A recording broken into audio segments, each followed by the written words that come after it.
Oh, Malphite. All right, here we go. Just still going for this space. You would have Chimera super low. Trouble, but there's the Rakan coming in for the shielding. The shielding again. Oh my god! They lose. And everyone bow down to Venom Crest.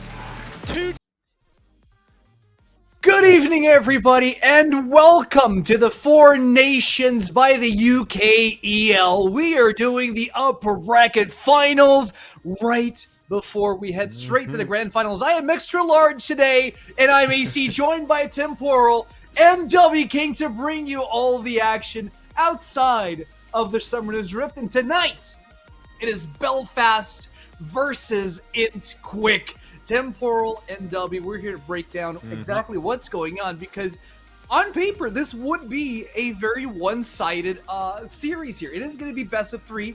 Int Quick are going to be facing off against Belfast Storm. And I want to start off with Temporal, because so far, Belfast have been undefeated since, well, at least since week one, right? 56 days I counted yesterday. And included today after a brief recollection on what it means to be able to count to 56. It's been a whole long time since anyone has pushed Belfast Storm to a game, and Int Quick have got the chance to do it today. Yep, they do. And Dubby, first and foremost, good evening, gentlemen, on the desk. And Dubby, how could eventually Int Quick do this? Because we've been talking a little bit about these teams. There's clearly a contrast between what Belfast Storm bring to the table and what Int Quick are able to do. Yeah, well, if you look at that week one game formula, which absolved, we're the winners of that one. You have to pick stuff that just makes no sense. I'm talking, bring back the fiddlestick support, right? You need to change your IGN, to the top laner's IGN, to Dog Nappy, so you just mental boom your opponent, thinking, who am I up against? What is this name? And then from there, get in their head. Easy wins right there. That is a tall take here, but we are going to look at the roster, see exactly who are we going to have on the top lane amongst these two teams. Starting off, we have Int Quick, and the top laner is going to be Kerberos. And as far as we know, Int Quick are a very top-heavy oriented composition. Arturius is going to be in the jungle, Beely in the mid lane, Dragdar comes back into the bot lane with Prosphere as his support. Look at that smile. That smile. We can never betray that smile. It's beautiful. Dragdar coming back from last split. Artorius, the AD carry of this split, moving up to jungle. The boys are going to be a little bit flexible with some roles tonight. I think it's going to be on a game-by-game basis. Not late. Mr. Tickle, the secret weapon, the super submarine for 5 IQ, isn't here. He isn't, but he did bring a couple of interesting things, especially against Rod and Friends. He was the author of the Mundo Jungle that really pushed his way into victory on game 3. And I see W waving his head, and I know he has something to say about the way that Int Quick draft. I mean, these guys, they do kind of have that formula where they will pick champions they necessarily enjoy more that are better than what might fit the comp. And sometimes that is exactly what it takes to win the game, because if you can pick something that's just a little bit off meta, that's just not exactly what the opponents expect, not only do you just draft shock them, but in game, they don't necessarily show the ability to know, hey, we've never scrimmed against this pick before, we've never played against this. I played against the solo queue a few weeks ago, but I don't know what I'm doing. That is the potential advantage that they have here. That is true, and we're going to look at the roster from Belfast Storm right now to see who is going to be up against Int Quick. We had a couple of doubts about who was going to make it or not from Belfast Storm's side, but we do have Raider in the top lane with Roulette in the jungle, Limsy mid, Fuyu bot alongside Little Pants. That is a big tongue for Little Pants. That and Fuyu's uniform every time, 10 out of 10. The boys, unchanged all split. Exciting to see what sort of the peak of Four Nations looks like, with finals on the line, and the fair expectation for tonight is that these guys are going to qualify. How hard that's going to be, yet to be seen. Listen, we came in here with the idea, because we already predetermined that odds are in favor of Belfast Storm. But the question wouldn't be whether or not Belfast Storm would win, would be if Int Quick would win, how would they do it? We talked about the odd picks. We talked about the fact that they can bring a few things to the table that can really unbalance the way that Belfast Storm can play.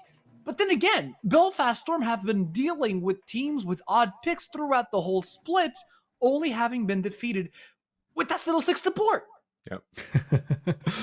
I think there is no greater madness, and W, check me on this if you fancy, than sending your MVP jungler. just he's not here right now. We don't need him.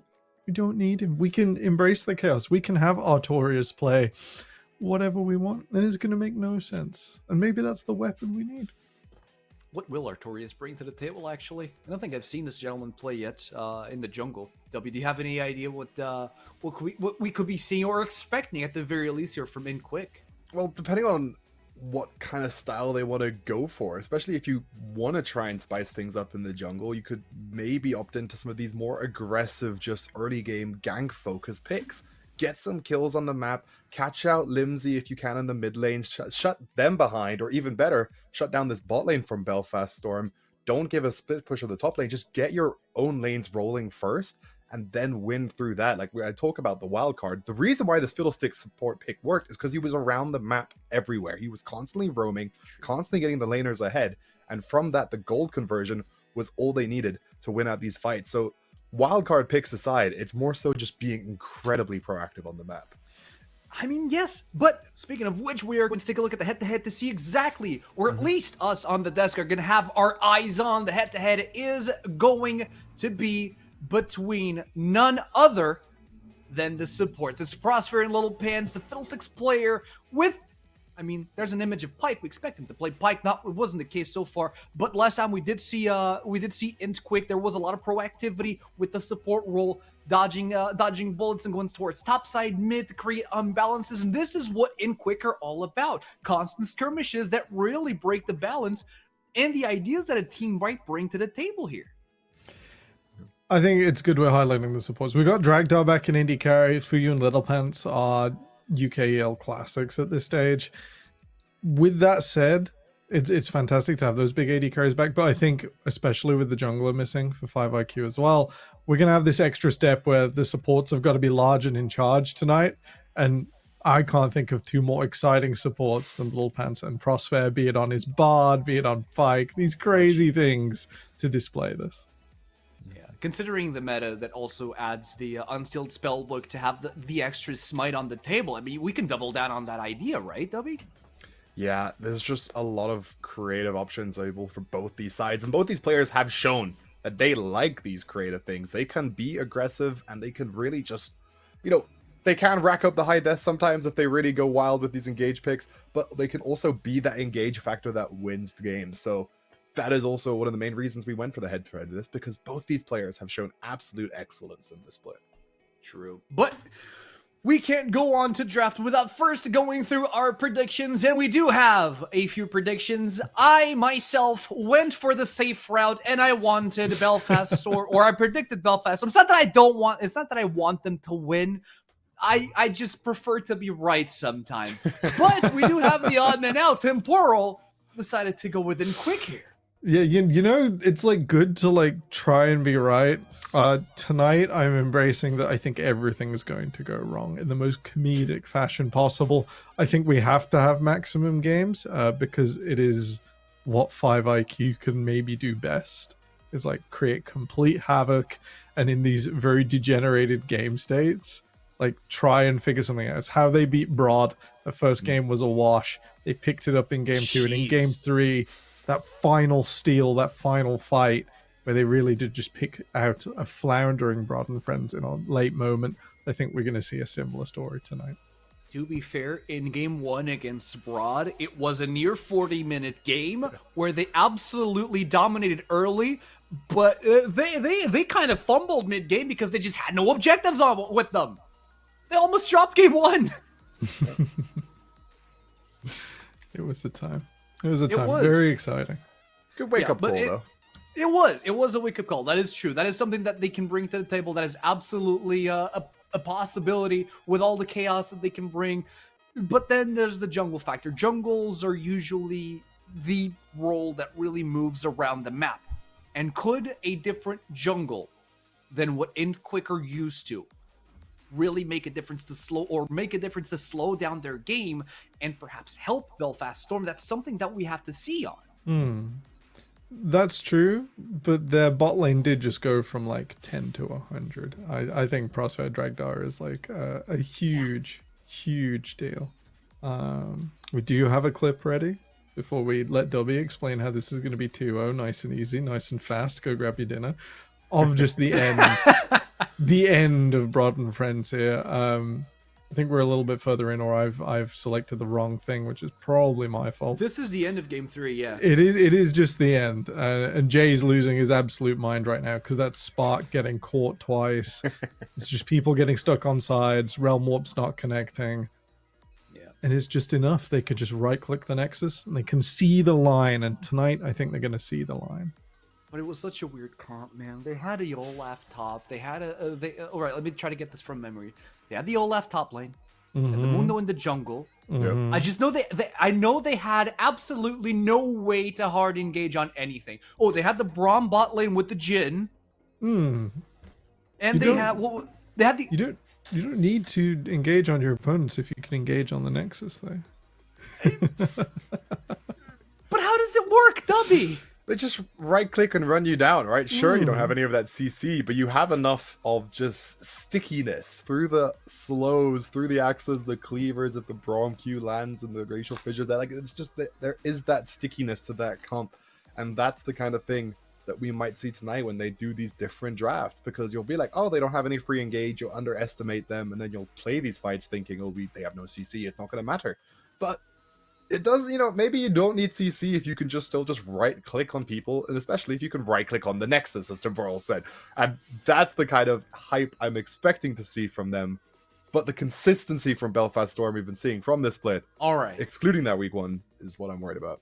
I was gonna say, I thought you predicted Belfast Storm. You're hyping up in quick real He's bad just there. being nice. Because they're He's fun to being watch. nice. They're fun to watch. But it's the consistent factor from Belfast is what they have, right? They are just very good players. I think that week 1 showing was maybe they were just new to playing together. Maybe some early season nerves hit them, who knows what. But now they've been ramping up win after win after win. And they just coming in very, very confident. And it's going to take a very big moment from an opposing team to shatter that confidence. And I mean, even during their series against Rise, there were predictions that Rise would at least take a game, and it was just a clean 2-0 for Belfast Storm. I mean, macro-wise, Belfast Storm are all over the map. They are, I want to say, by far one of the most macro proficient teams in the league right now, and that makes a whole lot of difference, especially when we're talking about objective control. Because if you have the objectives, if you can rotate the map accordingly, you have the timings. Man, the timings are everything. And Belfast Storm seem to have nailed that. Yeah, they are fast and they are first. It's generally a nice and fast early game from them. So we'll have to see if they can do that all the way through a best of 3 against Inquick. Yes, and right now we're straight into draft. Inquick are going to start off on the blue with Belfast in the red. And now, this is important because Inquick have shown that they're a team that prefers to stay on the red side, when on the blue side, you just have the access to the Yunara first, but you have access to so many good power picks, but Inquick preferred the red side on most occasions.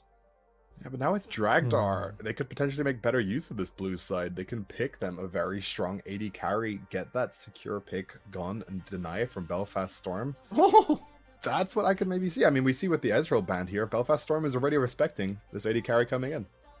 Yeah, I saw the Cho'Gath come in and I was like, oh, so, that's a top lane we've seen Artorias and Curve play. That's pretty nice. Where's the Ezreal and second AD carry ban? Here we go. It's coming in. I am confused about the Darius ban, because last time we saw Darius on the Rift, I believe it was in the hands of Kerberos, while he was absolutely demolishing his Scion on the side of Broad and Friends. These are 2 huge Raider picks. I expect that Jax is going in and we're buying for time now for Inquick. But yeah, Raider overpowering the top lane against maybe not Kerberos or maybe even Kerberos on an off pick. It might be the Vayne coming through for him here. Would be tough. Instead, Inquick would expect this Yunara in, and there it goes. Ooh, I like the response though. Immediate response with the Azir in the mid lane. You want that power pick as well on your side. Roulette just stole Ivern from Artorias. Oh wait, no, that's not true. It's Artorias in the jungle, not Mr. Tickles.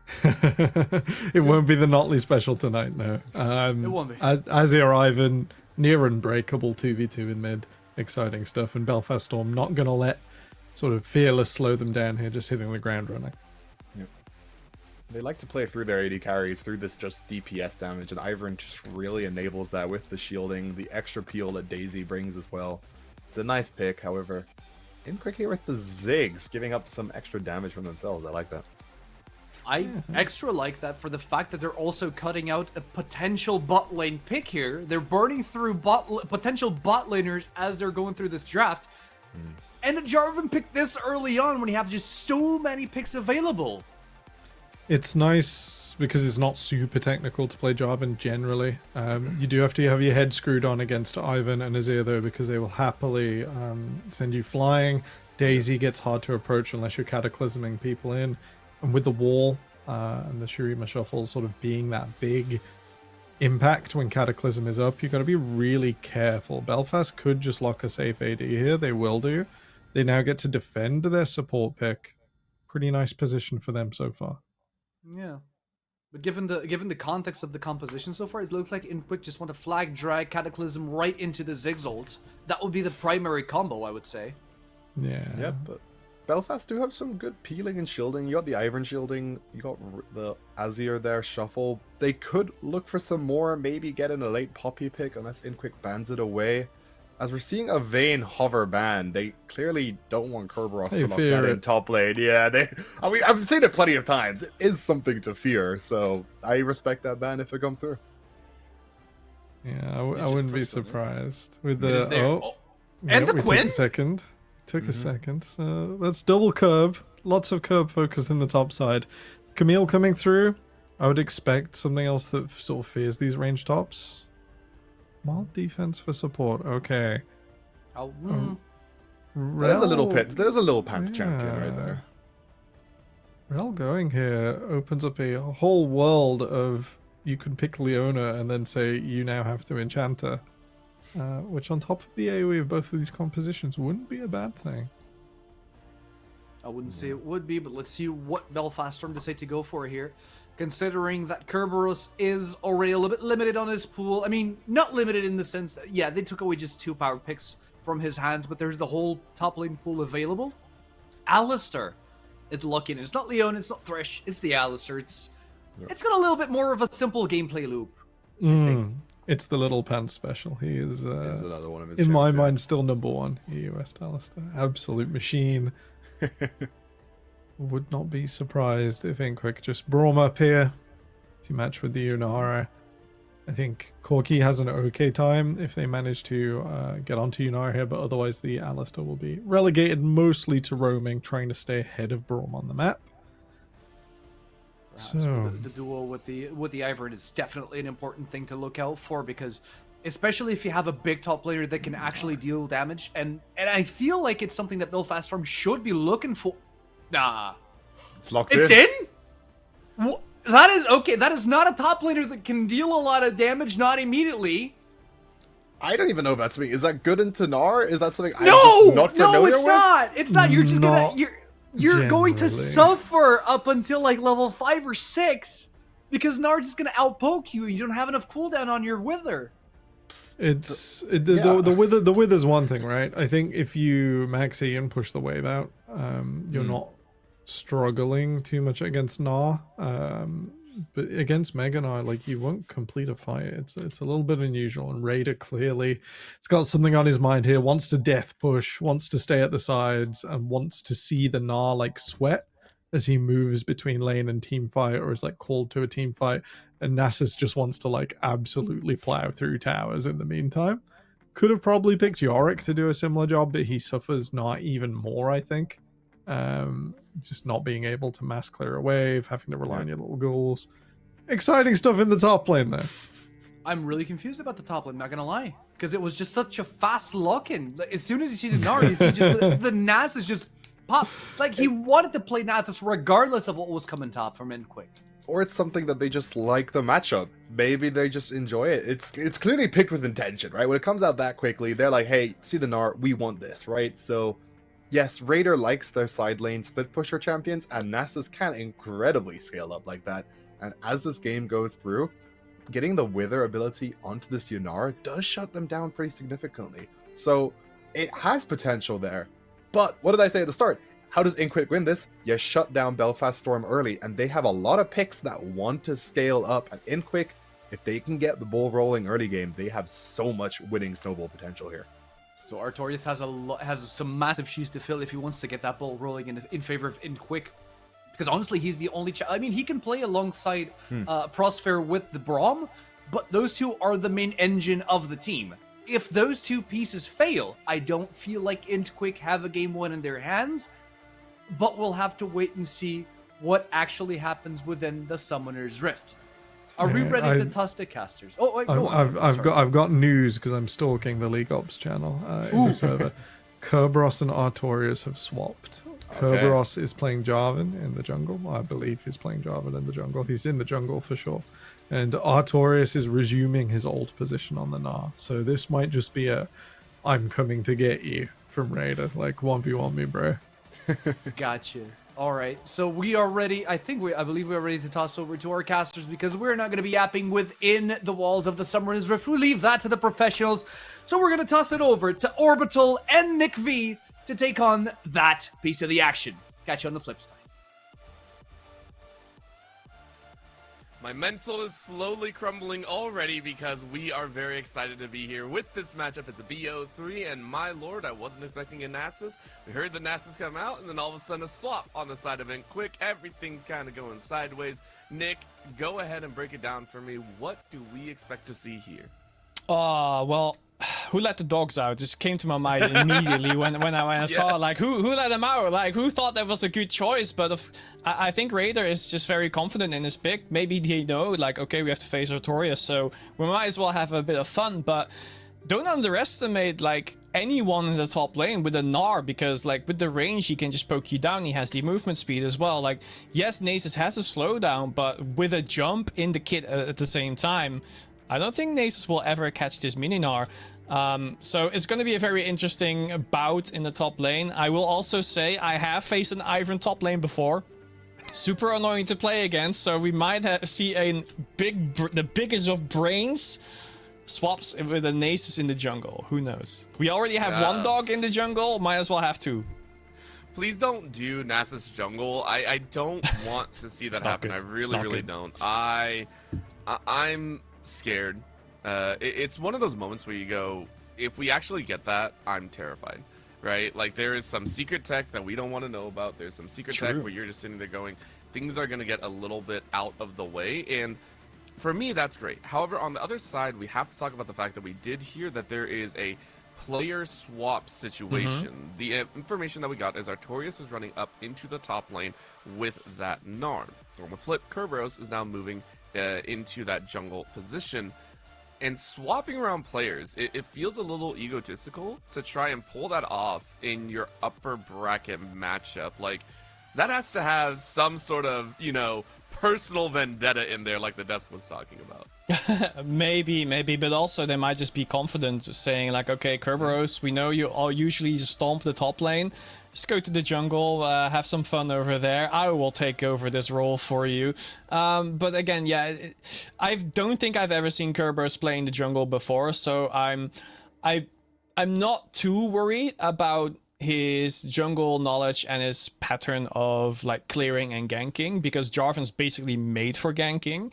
It's more of the fact that is Kerberos going to be successful in a role where he usually does not play in? Because I feel like if you lose ganks with Jarvan, you're kind of inting. Like it's not like you're helping your team at all. And with him, you need to get successful ganks. Otherwise, it's just not worth it. You need to get the flashes out, basically.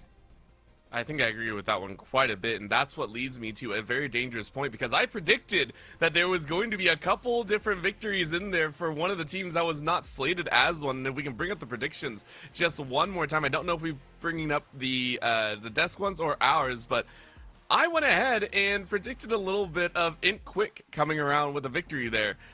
I'm not so sure anymore. I'll be honest. I don't like hearing that there's a player swap randomly in there. It doesn't really bring my hopes up, but I did also say it was going to be a 2-1, and for you, Nick, obviously you went with Belfast Storm, and it feels like it's leading into Belfast Storm's more wheelhouse to start off this series. Yeah, I will say this is based on like the Belfast Storm and the Ink Quick that we've been seeing throughout the entire season.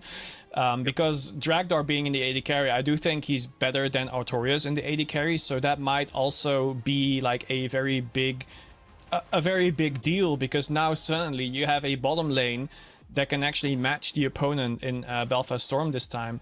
Whereas Artorias and Kerberos, they're kind of like a question mark, like a dice roll. Like, will it be a natural 20 or maybe it will be a natural 1? Who knows? But they can really tip the scales here if they want to. Yeah, listen, I always like to go with a little bit of information foretelling myself. I like to play a little wizard that gets my own portent in there, you know, make sure I know what rolls I'm going to get on the day. Unfortunately, if I roll 2 2s, then I'm in trouble one way or another. Looking at that bottom side now, because we talked about the matchups before, both the Braum and the Alistar are going to have a lot of work to do. These are a lot of close range combatants. I feel like when you look at opposite sides, we talked about the top side, we talked about the Gnar and the Nasus. You got to keep them off your backline. I mean, we're looking at fairly short-range ADCs outside of Gnar once you pop that little bit of Transcendence in there.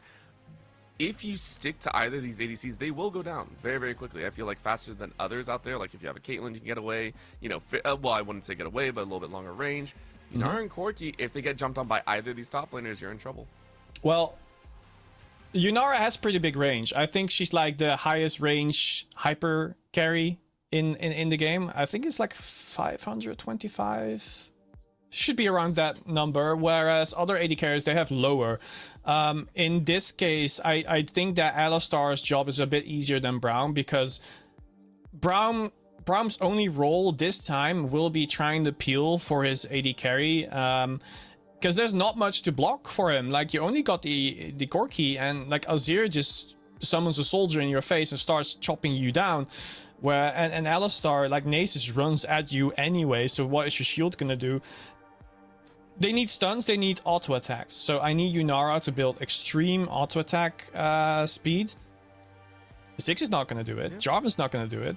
Gnar maybe. So they'll get stuns off. But I feel like Braum should have not been in this game right now. Just not enough to block. The win con right now for Int Quick is get the Jarvan ultimate down, and get the Ziggs ultimate on top of that as well, and try to do as much damage as you can right there, and let Yunara clean it up, all up. Whereas if I just look at Belfast Storm, like, they have so much shielding and health with the Ivern and Alistar combo.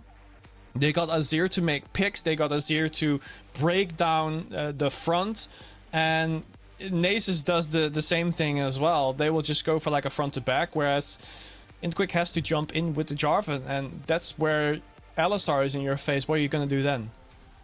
Yeah, there's not much you can do. I mean, you're facing off against the BBEG when it comes to Belfast Storm a lot of the time. You got all 5 pieces, and it's terrifying.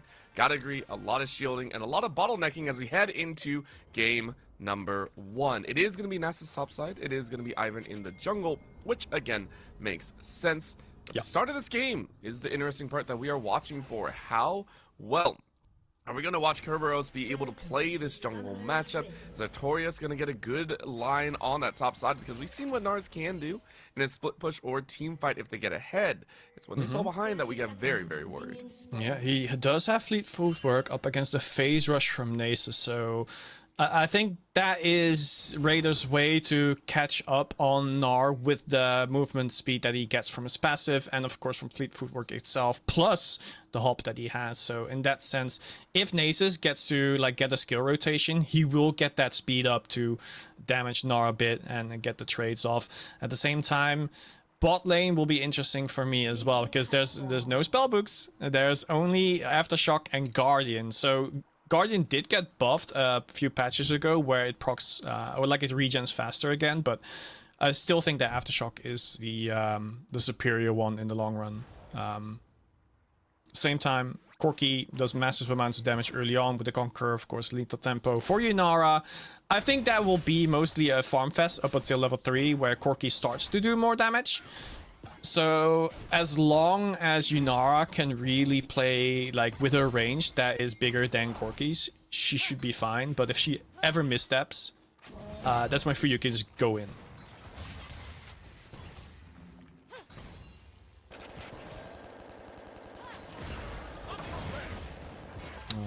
A little bit of trading here. Not too much to really talk about than that. Like, Yeah, it's just were you we're just muted? chilling out.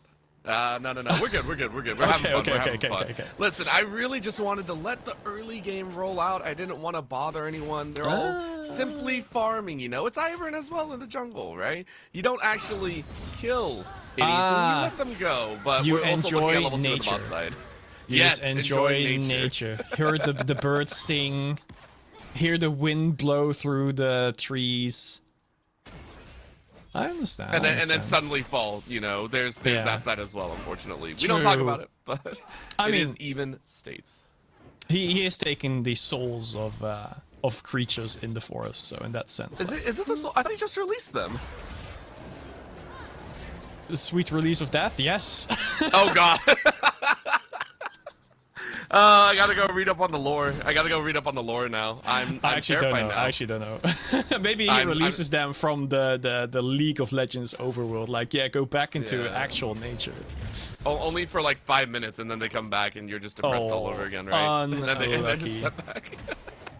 Rough times, but of course we are seeing the first entrance by a lot of the jungle pathing. You see Kerberos here on the bot side, but it's an early enter by Roulette, as that's going to be set up for a chance at a headbutt pulverize, but it's not going to land. Instead, we are watching a backpedal on either end. Good tag out. Fuyu is knocked around, but Kerberos is here to help out, which now gives pressure over this dragon and Scuttle.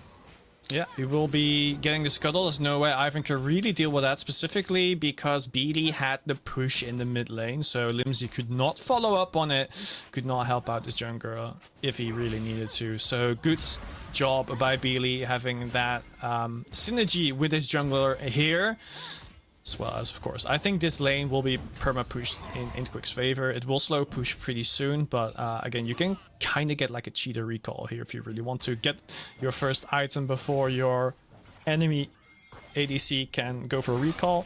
Then you just have a blade in your pocket that deals extra damage. Get a little bit of a boost right there, but for the current moment, neither team willing to try and back away. A lot of the times we actually do see around this point a couple items, but Roulette sees an opportunity, kind of tells exactly when the recall is going to go down, but doesn't want to chance it not with Kerberos in the area. Allows the TP to come on through, which now means there's a TP, a little bit of a TP difference in the top lane. We'll see if that changes anything. Yeah, this should be slow pushing in favor of Belfast Storm, unless they let Yunara go for like a quick push here. What I found interesting was that Raider actually got a upper hand in regards to health and made Artorias go back to base. Already used the teleport, and Nasus is only backing off now. Yeah, well, you also see the flash gone, right? You take a look at Raider's flash, that's been burned. I couldn't really tell if that was aggressive or not. I'm assuming it was aggressive, considering I think the so, HP yeah. differential. So, you know, if you're Artorias, you're almost saying, well, it might have been worth it. You know, the CS differential ain't that bad. I have my flash, meaning if I get Raider low, then I can win. So there are a lot of things. However, those resets do mean that there isn't going to be any sort of lane swap. Lately, we've been seeing a lot more. The lane swaps, I feel like, have been very standard when looking at those grubs on the top lane, especially with Dragon going down. No swaps whatsoever here, just keeping it steady. Yeah, I just guess they like their ults. Like, usually they just send your AD carry to the top lane and let your support be in the bot lane together with the top laner, who then hops back to bottom lane. But I think it requires a lot of teamwork here, and Dragdar being quite, like, I wouldn't say new, right? He's not new to Ink Quick at all, but within this team, he's only played, like, at this level one time before, which was the very first match, I believe, they played in this split. So he might not be on the same wavelength as the rest of his team, his top laner, who usually plays the AD carry role here.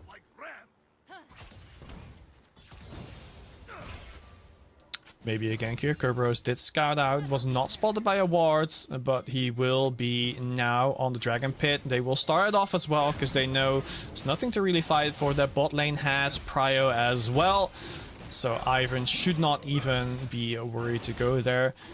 If I was him, I wouldn't even check. I would just go to the opposing top jungle, but I guess he wants that Scuttle. He's giving it away as well, so he got the level up here.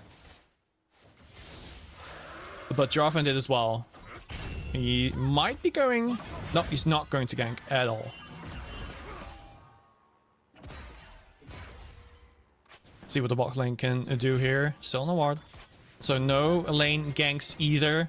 Kerber's not going to waste time. Goes into the jungle. You already see that Artorias was checking just in case Ivan was on the blue. But you do see an invade now. Ziggs might be able to spot him soon. Oh, is this a bad sign? Beely, will you get caught? Nope. He's safe. It's a little Yordle that's safe. We were waiting For with now. bated breath in there, so. For now, but this might be a duo gank. No, top lane. Okay, that would be a ward, so Artorias would know. But Nasus has a freeze on him right now.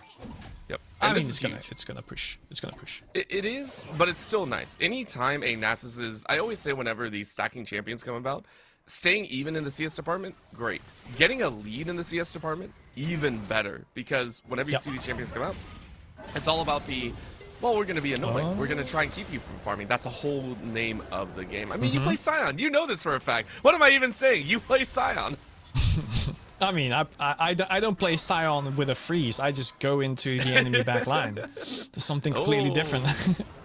Alright, well, what's also completely different is the junglers deciding to fight it out. And Beely with the first rotation, that's going to be an immediate cataclysm. And Roulette has to run away, but the Mega Infernomon lands on top of his head. But they can't fight this. It ain't gonna be the full finish, of course, over the wall. Limsy looking for a chance, but the Flying Drag out means it's death skirted once again. Yeah, both teams will go for a reset because the jungler was almost dead from both sides. Kerberos is going to hopefully not read. No, just went back to base and they'll go for another fight. You already see that Alistar has joined the fray and now we are getting that lane swap we talked about earlier. Corki has no idea. Fuyo is simply going into the bot lane. I think Nasus will hop into a pretty devastating lane. Oh, why? Okay, so why would it be we saw the ping. devastating? Oh, okay. No, there we go. Yeah, Because- you're like, okay, that's why it's devastating. Yeah, so not just because of the range difference, but also because Yunara has a dash, Yunara also has a slowdown, so even if Nasus wants to go for the slow and go for a chase, he can't ever reach Yunara. That's why he won't be able to farm at all, and if he farms, he will sacrifice a lot of HP, in which case he still cannot contest the Void Grubs. Yeah. Right now, we go ahead and head up towards that top side. Taking a look at a couple of the eyes of Dragdar, having a little bit of fun. Quick little tag on the backside of Little Pants, but Little Pants saying we want to fight a little bit more. Level 6s are available, level 7 here for Dragdar, and you know what that means. Yunara are more than willing to trade on out. Also got the pickaxe, a little bit of the Vamp Scepter, so healing can come through if you have enough time. But at the current moment, again, it's just the feeling out period. We are 10 minutes in with no first blood. Yeah, Jarvan will path through the jungler. There will be 2 wards who will, which are going to spot him. Very good wards to know exactly where the jungle is coming from, specifically because Corki has no flash. You would only have the Valkyrie to get out of the Cataclysm. I think that's what Kerberos is actually hunting for as well. You do see that the fight for the Void Crops will be starting soon. If either team can contest this for a while, Drake is up in a minute as well. I think it's all going to be a little bit hazy and murky on who is going to have the advantages here, but right now it is going to be one grub in hand. Daisy's coming out to play. In goes Little Pants. Little Pants trying to set things up. Where is the rest of the team? Rest of the team trying to work. Quick flag and drag back. Glacial Fissure goes out, but is it going away? Cataclysm on the back line. Fuyu is caught, but Fuyu still has Barry. Is anyone going to help? No! That will be Dragdar to take first blood and looking for just a few more. Over the wall, you dash. No Emperor's guard to help out. Lasers and dodges all around as Limousine barely skates away with their life, but they're running in the wrong direction on the back end. We are seeing the grubs still taken, but Limsy trying to run and haul, but you do have TP. Teleports. You're able to run it. I don't think anyone's going to stop you, so you are safe. For all the battle and glory, it is one death in favor of 5 IQ as they take first blood for their ADC. Yeah, both teams have 1 Void Crop right now. I'm not sure why they left the 3rd standing. I thought that was very confident for 5 IQ to get, but I guess he did not want to go for it. Okay, there we go. He just wanted a little bit more health to make sure he can get it. So that team fight was wonderfully played by Kerberos because he hunted Corki, but he waited with the Cataclysm until he saw the Valkyrie from Corki and then interrupting him immediately. It meant that Corki was still caught into the Cataclysm. I mentioned earlier, did not have flash, still doesn't have flash, so couldn't get out. Got one shot almost immediately by the Yunara. Just well played. That's all I can really say about that. What does that mean? No barrier on Corki either. Let's go for a regank. Well, it's a regank if you can get down there in time to actually check him. You can see the flash up in about 30 seconds as well. 30 seconds to maybe about 45. I'm not sure off the top of my head. Dragon is also going to be a fairly large variable, but Artorias on the top side saying we're going to stun, we're going to do some damage. Radier takes a chunk out of themselves, but of course you are able to back away. Thanks to a little bit of that extra healing. The Sands helping on out, but Artorias looking for a little extra punch. And this is one of the more frustrating parts, that is AP Nasus, by the way, which is why that why the Wither hurts so much, as well as that zone, that decaying zone. Yeah, but I do have to wonder about that choice. Like, why would you go AP when you have an Ivern and you have an Azir? There's already so much AP on your team. Like, I think it's a waste. Like, a lesser known fact about League of Legends is you get like a lot of armor from just leveling up. I believe you get 100 armor, but you don't get magic resist. So if you have one AP champion on your team and the enemy team is less inclined to build magic resist, then your AP carry is going to incredible amounts of damage. Whereas if half your team or more than half your team is doing AP damage, then the enemy will be building magic resists, so it means less. Oh, and like Corki, wow, Nace is getting a kill in the top lane. Yeah, I like that. I like that. But the Drake being caught as well. So to end my point, Corki has to build. Oh, never mind. Actually, they're not letting me. it's okay, it's okay. Listen, they heard a fight on the top side. They want to fight on the bot side as well, and that's what they're going to look for. Right now, it's Kerberos, though, getting a little bit caught because Limsey is here. Limsey says thank you very much. This is Belfast Storm bringing a bit of the fire. Of course, on the far end, we're seeing another bomb come out here, and this is Dragdar to try and pop off, and they will. That is the feat of warfare claim. They're looking for yet another because of the stack on behind. One more snag on the damage would do it, but for you, it's just a little bit too quick. However, what a nice cleanup at the end by 5IQ as in quick take 2. They take 2. Azir was able to get a massive gank on top there, but eventually Ziggs, with the range that he has on the ultimate, he will be able to help his team out from way further range. He was able to do so, so they do get ahead in the bottom lane. Now, as Azir is going back to a side lane, it means that the AD carries will be going to the mid lane, and we'll be seeing way more fighting. With the Rift Herald spawning as well, it's going to be a very interesting time indeed. I think the entire pace of the game as well has just kind of been upended. For 10 minutes we were so quiet. In the last 5 we got to kill a minute or so, but it's been dangerous overall. Both teams are starting to test the waters of recognizing that, hey, you know, Dragdar is fairly strong right now. Dragdar is going to throw down some damage here. You are a 2-0-1 Yunara. You had the Blade of the Rune King. On the flip though, Limsey starting to find some shuffles in there. Yes, you went for the Nash's Tooth early. Maybe not the Leandries that we see sometimes, the poke damage. Just raw speed on the attack. Well, I do think that Corki right now is still stronger than Yunara, specifically because of the Cloak and Dagger. Like, the 600 gold's worth of maybe getting crit damage off is not really worth it. Profair in a pretty bad position. Will he get out? Glacier Fissure used in such a desperate attempt. You are able to jump away. But the chase is on. You have more than enough. That's a flash. That's a scoop. That is what you want to see, as the shuffle is straight up a straight line action. And Belfast Storm take 2 in tow. Yeah, and he got Dragdar as well, immediately cleaning up the AD carry. Now they can rotate to the Rift Heralds and catch that after shoving the mid wave, and that will be uncontested because, again, Nasus is hunting that Gnar. I think right now you are just waiting for a chance. Artorias recognizing that, hey, I don't want to be here. Speed up number 1. There's going to be the ult charge, and Raider says, all right, it's time to bop.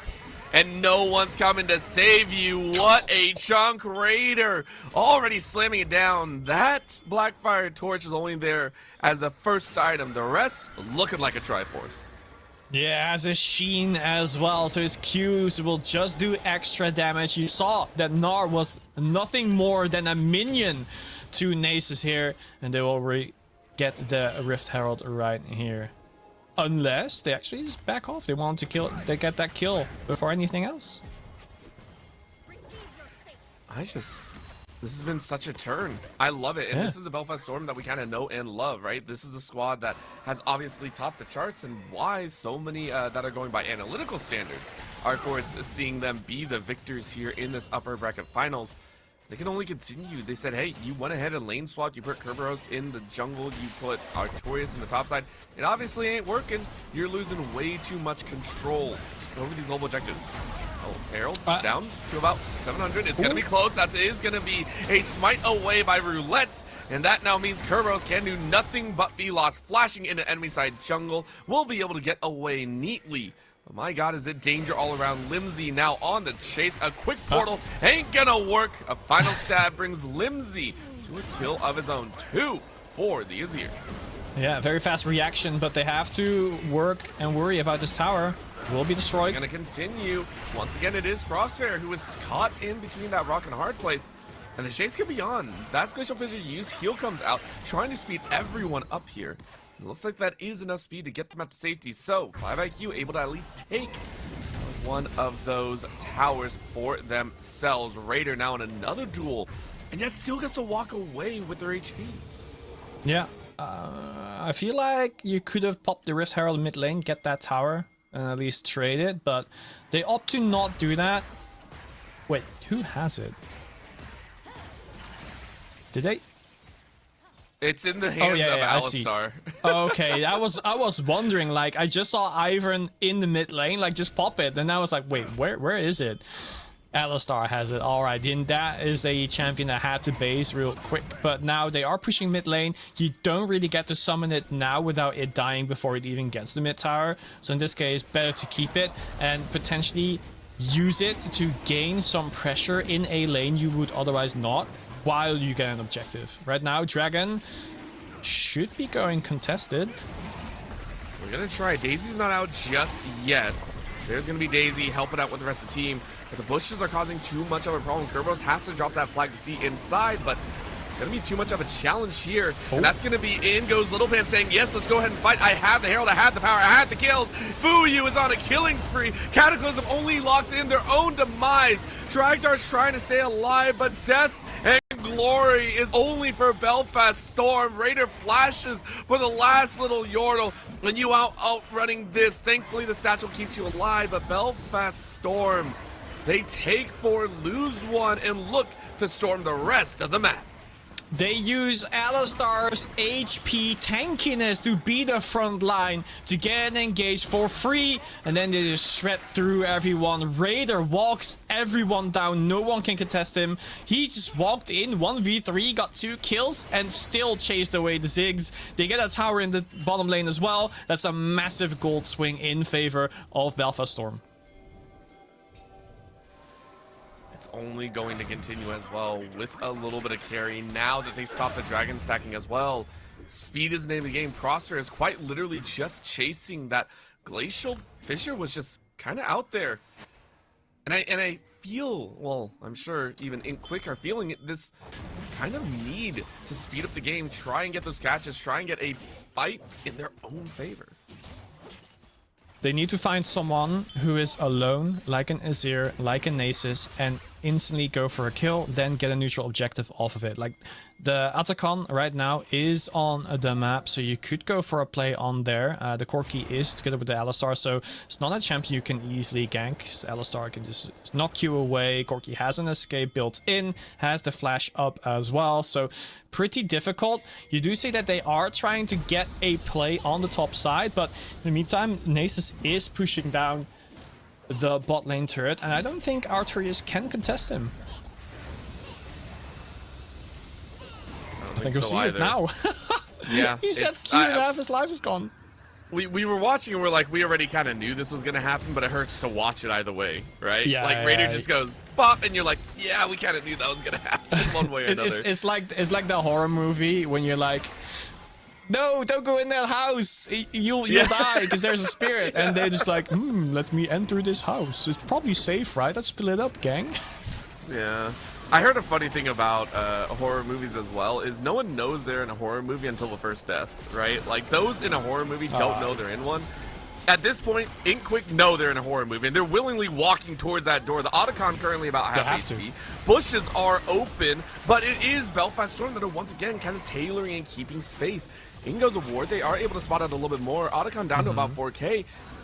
And are Belfast Storm actually going to peel off? Otacon about to reset. It's down to about 3.8. Are they going to look for it? And it scales right back up. Oh no, all of a sudden Raider has to pop the ult just to stay alive. It's going to bleed out a little bit more. Smite Fight comes in. It's smited away. It's going to be Roulette to be able to snipe it at what? 30 HP. Belfast Storm are going to try and keep all of their players alive. They get underneath this tower that has barely been touched in the top lane. And it's a win overall for Belfast Storm. I think Jarvan missed his poke into Smite. If he hit that, he would have stolen the Otacon, but because it was a whiff, Otacon actually did a sidestep there. It is going into Belfast's hands. They will get even more XP. There's 2 levels ahead in the jungle. In the mid lane is actually still fine, and the other roles as well, but specifically Ivern against Jarvan, Kerberos is missing a lot of XP on his side. Top lane as well, by the way. They're going to try and pressure this as much as possible. 5 IQ. Waiting for a chance to get the tower. It is held in the hands of this, of the power set. But Artorias is just in a bad spot. Good flash to safety, but my gosh, you're 0-3 and 1. You're losing pressure in the mid. 5 IQ taking 1 step forward, but losing 2 more behind. But they had to kind of force that fight. They need to have something happen. Like this Jarvan right now, 0-3 and 4. He does do some work, but it's mostly because he's like a walking cataclysm right now, not because he can actually do damage and take someone down. It's gonna be a pretty rough game from here on out, and it was already rough enough. I think the one thing you're banking on is Dragdar just being able to power scale with the Yunara. We've seen Yunara straight up 1v5 before. And given the level of safety that you can have with the J4, with the Braum, with the Gnar, like they can provide a decent frontline. It's just you have to be aware that you're frontlining instead of actively chasing for kills in the back line. Gives space for Dragdar to be able to fight, but you also need a few more items. I know the 2-item power spec is real. You need 3.5 to start cutting through the likes of Raider, who actually went with the Iceborne Gauntlets, a little bit tankier of a build. You need help in there. With Dragon up right now as well, could easily go their way as Storm go ahead and start it up. Yeah, it's not just him, because Alistar is a frontline as well, but it doesn't look like it. Ivern is a beefy boy. He makes everyone beefy as well. Oh, easily Dragon will be shredded. Nice interference being run by Little Pants. Little Pants now getting knocked up on the back end, but there's nothing else really to worry about. The HP bars, as you said, are very, very tanky, and there are no problems with a Belfast Storm just walking away, heads held high. Yeah, that tree got a bit of meat on him, apparently, as he has a Moonstone as well, so his shields will be more powerful at the same time. That's a heal day item as well, so everyone gets to have HP except the Jarvan. Yeah, J4 ain't liking that one, and Limsey takes one away. Of course, it's answered right back, but the rest of the team is now collapsing. In comes Fuyu, ready to go with that beat. Artoria slams 2 against the wall, and maybe that will work. They are able to steal 1 back, but again, Roulette has barely been touched. Fuyu's about to go down, though, has to flash over the wall to stay alive. It seems BSG got caught unawares, only takes a 2 for 2. I think Nasus' E did more damage than Yunara's auto attacks for like 10 seconds. I'm pretty sure you're right as well. Like that was that was painful to see if I was Dragdar here. Like we've been talking about, like Dragdar needs to be the carry here, but fighting Raider, I don't think anyone could. I think even if it would be like a 1v4, he could walk away.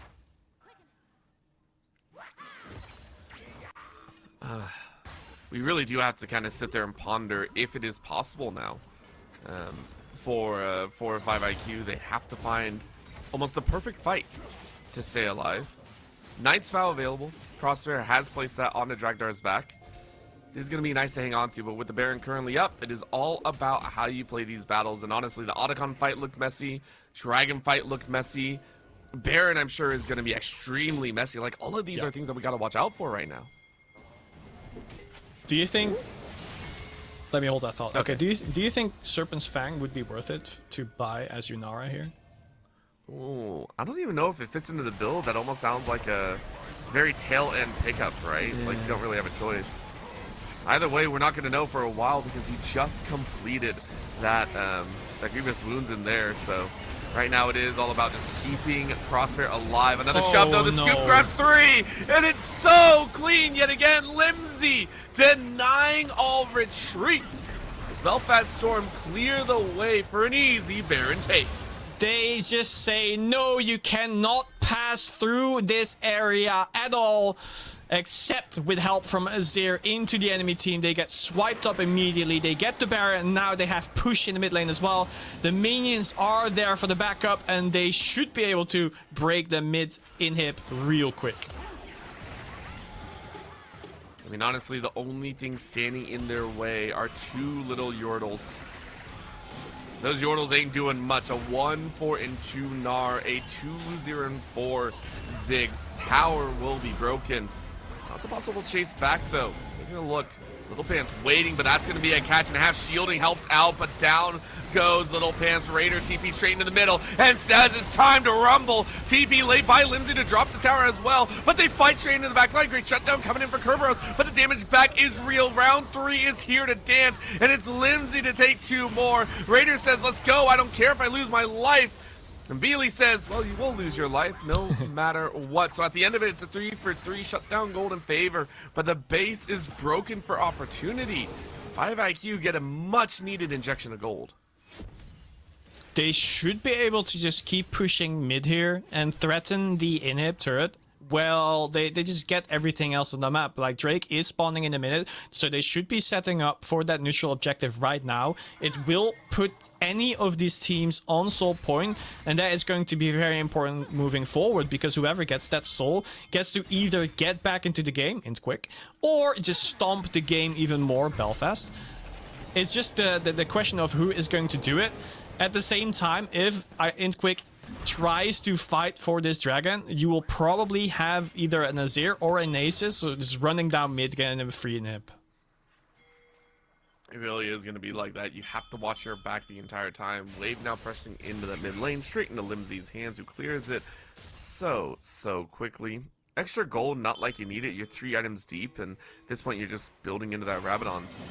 It is going to be death rushes around though. You take a look here, Belfast Storm just clearing out wards. Sure, this dragon is going to be easy takings. They have taken the last 2. Might make it 3 here in style. You can see int quick just saying, okay, well, what else can we get on the map? Can we look at the top side? It's all just a matter of time as everything kind of falls into place. Yeah, you see that Artorias was in the top lane, making sure that, okay, we have pressure in at least one lane. Getting this Drake isn't the end of the world, because, like, the only real end of the world is when you get the soul dragon, and the third one isn't it. You just be like, Belfast right now is able to threaten it next time, but the next time is in 5 minutes. And that's just going to be the treat, as we've seen this song in this before. Crosshair gets away, but is locked out of the battle. It's all about the resounding fight, though. That's a double knockup, though. Great flash in, and Little Pan says, let's duke it out. Down goes Kerberos. And it's freedom yet again for the rest of Belfast Storm, as the world is their oyster. Luckily for int quick, Kerberos right now isn't the most important member on his team. Usually you would say that, but in this case, he's the jungler Jarvan, who is behind quite a bit.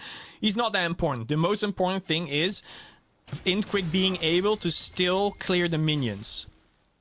Because Ziggs is alive, because Gnar is alive, and Yunara is alive, Belfast isn't able to push as good as they can because they can still cover 3 lanes if they need to, or group up and just kill minion wave after minion wave. The Baron buff is also gone at the same time, so there's not much worth that came out of it. But it will be spawning in 2 minutes. They are trying to make a play on the bot lane to get some tempo over there. Then they can shift upwards to get the vision on the top side for that Baron that's going to spawn soon. It really is just the consistency of understanding Belfast Storm, leaving nothing to waste. This is, as you were saying, shifting that vision control and shifting all that pressure up there. It's one way for Belfast Storm. Obviously, Inquick are getting there a little bit earlier and praying that they get an opportunity here. But it is Belfast Storm just going, hey, we can take whatever we want at this point. We can continue to do so. We are going to make sure that it's not just an 80% chance for us to win. We are going to make sure it's a 90, 95% chance. You can see here Roulette walking through, clearing out a lot of the vision. Easy coverage as well, using the bushes as extra vision opportunities. Walk over that pink ward as it's quickly cleared out. Baron currently covered. As Kerberos and Artorias still hunting for some sort of extra gold. Definitely hunting, but not something they can easily get. We have 268 farm on the Nasus against 220. And it starts to really matter because that's the reason why he's so much ahead in items. Like Gnar only has 2 finished items. Nasus has 4. It hurts to see one living your dream, right? 4 item Nasus already looking at 5. Every Nasus is praying for this moment, right? I wonder how many stacks he has as well. Like, that has to be well into like 400 or 500. You can only assume probably higher as well. Like, it stacks so quickly with the number of kills and 274 CS. Of course, at the end of the day, we are looking at this comfort pacing. Inquick looking to try and get a fight on their end, and honestly, I don't know what fight they're going to win. Maybe if it's against Brian or Little Pants, who is sitting at only level 12 right now. Yeah, it's rough. They need to keep the mid wave pushed in.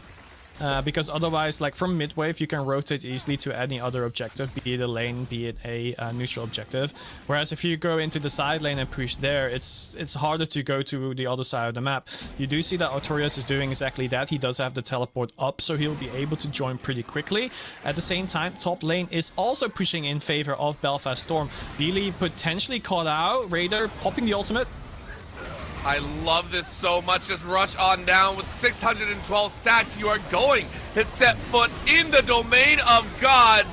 That will be the shuffle of things as you scoop up Artorias once again. Crosshair running for his life. Down goes Dragdar.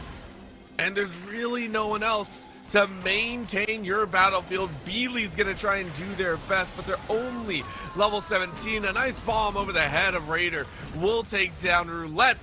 At this point, it is going to be the finish. Limsy TP's back in for a bit of stylish damage. Beely running for his life, but there ain't no way out.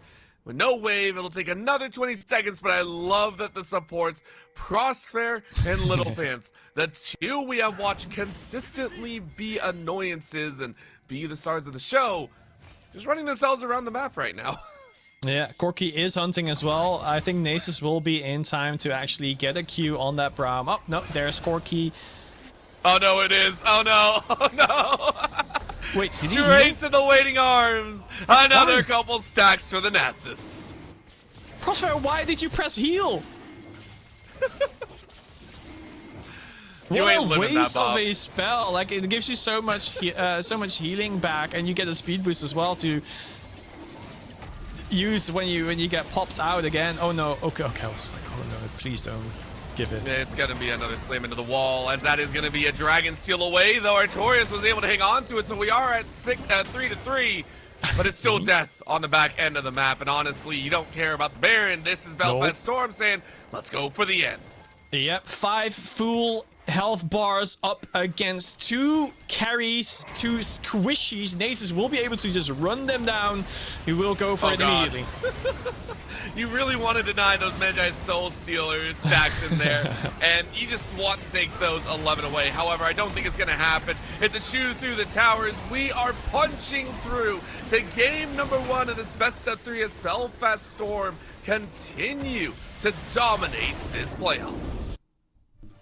At first, we were wondering who let that dog out, but I think Aim Quick is wondering it like now. Like, yo, you leash him back, please. We don't want to witness that ever again. AP Nasus is such a menace. Like, we all know that Nasus is very good as a solo queue champion. Like, he can just rush down anyone that he wants to. But to see it at this level in like pro play, like, it is magnificent to watch. Yep, it was a very nice R5 positional pick as well. You see the rest of the composition, you knew it was coming out. You maybe didn't know exactly who you were playing against. And props to In Quick. They did try in the early game. The early game was fairly messy. And whenever it's messy, I always lean into the underdog. If you can make the early game messy, you can get away with a lot. And that's what I think they were hoping for. But then towards that mid to late, it got way too clean. And to break down how clean it got, we are going to send it right back to the desk here today to go ahead and break down all the action. Desk, please take it away. Oh, with pleasure, Mr. Orbital, and we're back. For those of you who just joined us, I'm AC, and the desk is composed of Temporal and W as well to break down exactly what just happened. And we had questions about the Nasus top. Temporal caught my attention because he immediately called that it was going to be an AP Nasus, and boy, oh boy, was he right. That puppy, man, he was unleashed, to say the least. You could say that. Early game, unexpectedly, slightly In Quick favored, which was really cool. And then the dog got off the chain, because that was unreal. The ability to just run down anyone in particular, not being able to be killed by Yunara despite having to warp her item build to keep up with Nasus, really tough stuff. Yeah, and I mean, we did talk about while the game was going on that this was one of the Four Nations' slowest early games up until like the 7-minute mark, and then all hell broke loose. And then Quick did In Quick things, W, where they just tried to force fight after fight after fight with extra focus on the bot lane. Yeah, they definitely took the lead this game. They had those initial kills. They had some look of control on the map with the dragons as well. But then they just couldn't convert anything in the mid game. They played their start, they played their comp well, but just they stole their engine. They couldn't get it going anymore. And with that, Belfast, they saw their opportunity to take over, and that they did. Yeah, and we need to talk a little bit about what happened exactly throughout that mid game, because we saw play after play after play, focusing a lot on the bot side of the map. We did see a couple of dives with a lot of success, but then, and this was the first glimpse of how Int Quick were starting to dominate the early game, because they did take the grub camp. Yes, they grouped a little bit better. There was a wave going into mid there as well, so slightly further advantage for Beely. Grubs did end up going 2-1 in their favor, and it was looking good out of the gate. I think a few bad bases, unfortunately, and a few little mismanagements did leave the ball very heavily in Belfast's court, and they really did run with it. They did. And now, I mean, we talked about the fact that these odd picks would leave a lot of room open for more standardized professional picks, let's call it that, in the later games. Now, the question is, considering that Int Quick have a more versatile champion pool, especially with Kerberos now hitting the jungle unexpectedly, I would say,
Oh, Malphite. All right, here we go. Just Still going for this space. You would have. Chimera super low. Trouble, but there's the Rakan coming in for the shielding. The shielding again. Oh my God! They lose. And everyone bow down to Venom Crest.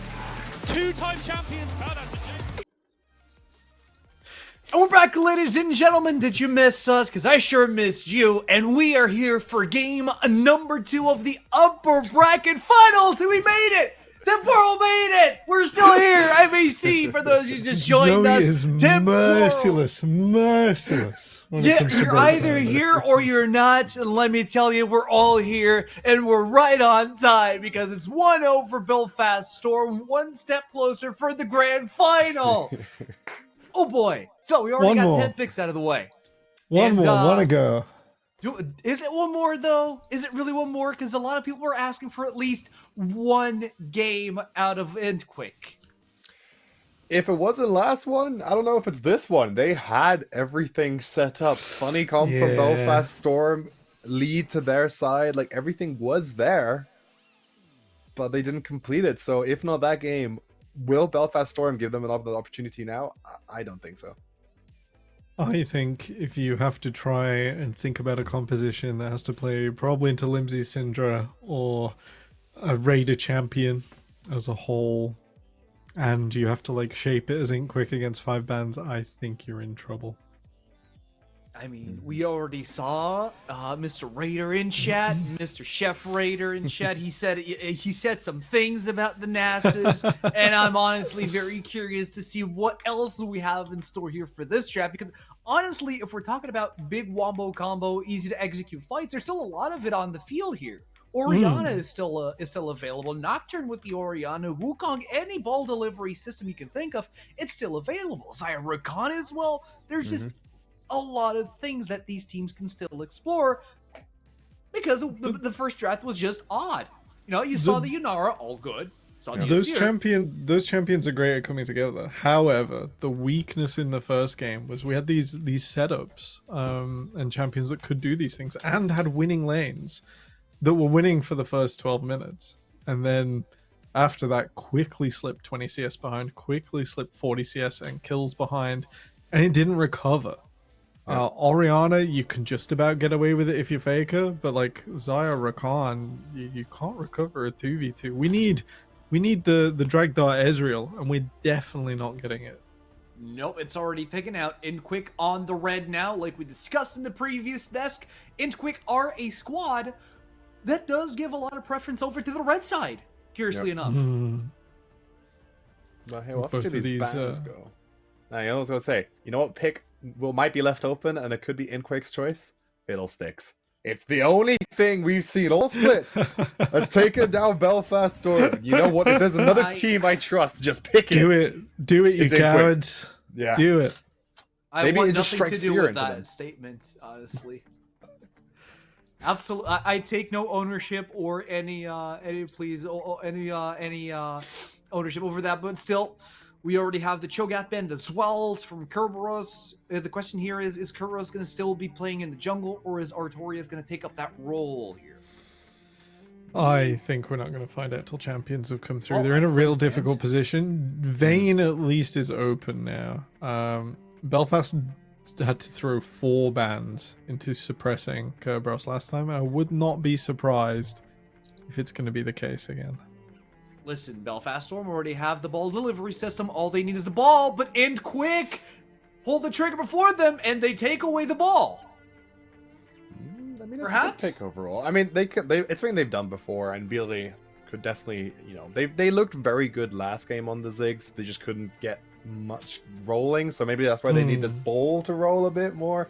Get this Orianna shockwave delivery system. What they can pick to match it is the question. So I'll have to see if they first of all lock in this Orianna and what they pick to kind of pair it together with it, because you don't have the Jarvan anymore. That's no longer there. I think he just bangs in Zarin now on R2, and I think News I and think- doubt. yeah, I think that'll be a reminder as to why Blue One Wukong hasn't been acceptable for about 2 years. Just it's a lot to sort of commit yourself to out of the gate. You sort of want power, but you don't necessarily want to pigeonhole your flexibility there. which is the true. Wukong will do. We're going to jump forwards in time in a second, I think. So we are still stuck on this Orianna. We should be down on blue 3 right about now. We'll get Yeah, a give or draft take. jump scare in a minute. There's There we still, go. oh, there it is. Yeah, I was Yeah. gonna say there are still a couple of ball delivery systems that you can go for, namely the Zinzal. Like you said, Pantheon is also a decent enough pick for to deliver that ball, but especially Nocturne, the classic list of the classicals here on the jungle here for the mid lane Orianna.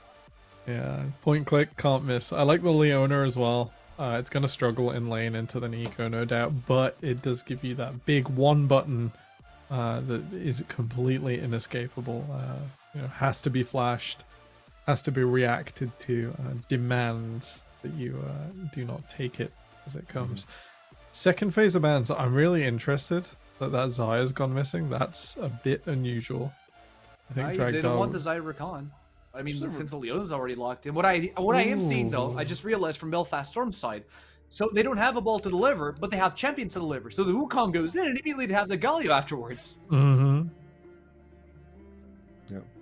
No, we'll have to see what they go for here. I mean, these bans have been interesting. It's a lot of respect bans. And that's what we've seen from these teams in these drafts. They do definitely respect the one, like not necessarily the one tricks, but these champions that they've picked blind and performed a lot.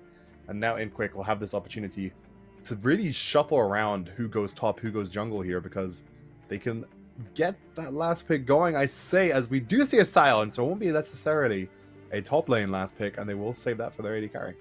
I think this means Artorias is going top again. So with that in mind, just filter down a little more evenly. R5 for AD is certainly an ask for InQuick. They will... They would have the opportunity to have a counter pick on the top lane, but they prefer to just lock in the Scion. Yeah, I think I'd have rather seen Dragdog's Kaiser. He's not as known for it as he is for his Ezreal or his Varus, but both of those are well off the table now. So we're still missing a pick from Belfast Storm here to match up that Kerber sign, assuming the sign is going top lane. Who knows these days? Am I right? Belfast Storm. We talked about it last game. Raider picked the Nasus, and we asked the question: if you just want to push, why you pick that? Why you picking Nasus and not the Yorick? Well, here's the Yorick now. Why not both? Why not? Another signature split push pick for this guy, and honestly, we've seen a surprisingly amount of Yorick in this Four Nations. We've seen a lot of other teams whip it out. I've never been impressed with it, so we'll see what Raider can do with that tonight. It's just a rough pick to really just shine on, if you ask me. Oh, you're hurting me. You're hurting me, dude. Let me tell you something. That's a Lucian. I think that's all right. That is a win early or die. It's a do or die. It's basically a do or die bot lane here. It's must fight fast. I am looking forward to this. I think this bot lane should be a little bit more explosive than the last one. It's going to be less headbutts away and like disengage the 2v2, and maybe a little more fight or flight. Right, but this thing is there. The chameleon lady, she's there to deny those fights. You know, she's gonna keep you at bay. And you're gonna have... no, I think it's a kill angle instead of really think it's a an kill Alistair punt away angle. Yeah, if Nico sort of reattaches on nicely and it isn't into Leona with aftershock procs, it's gonna get messy.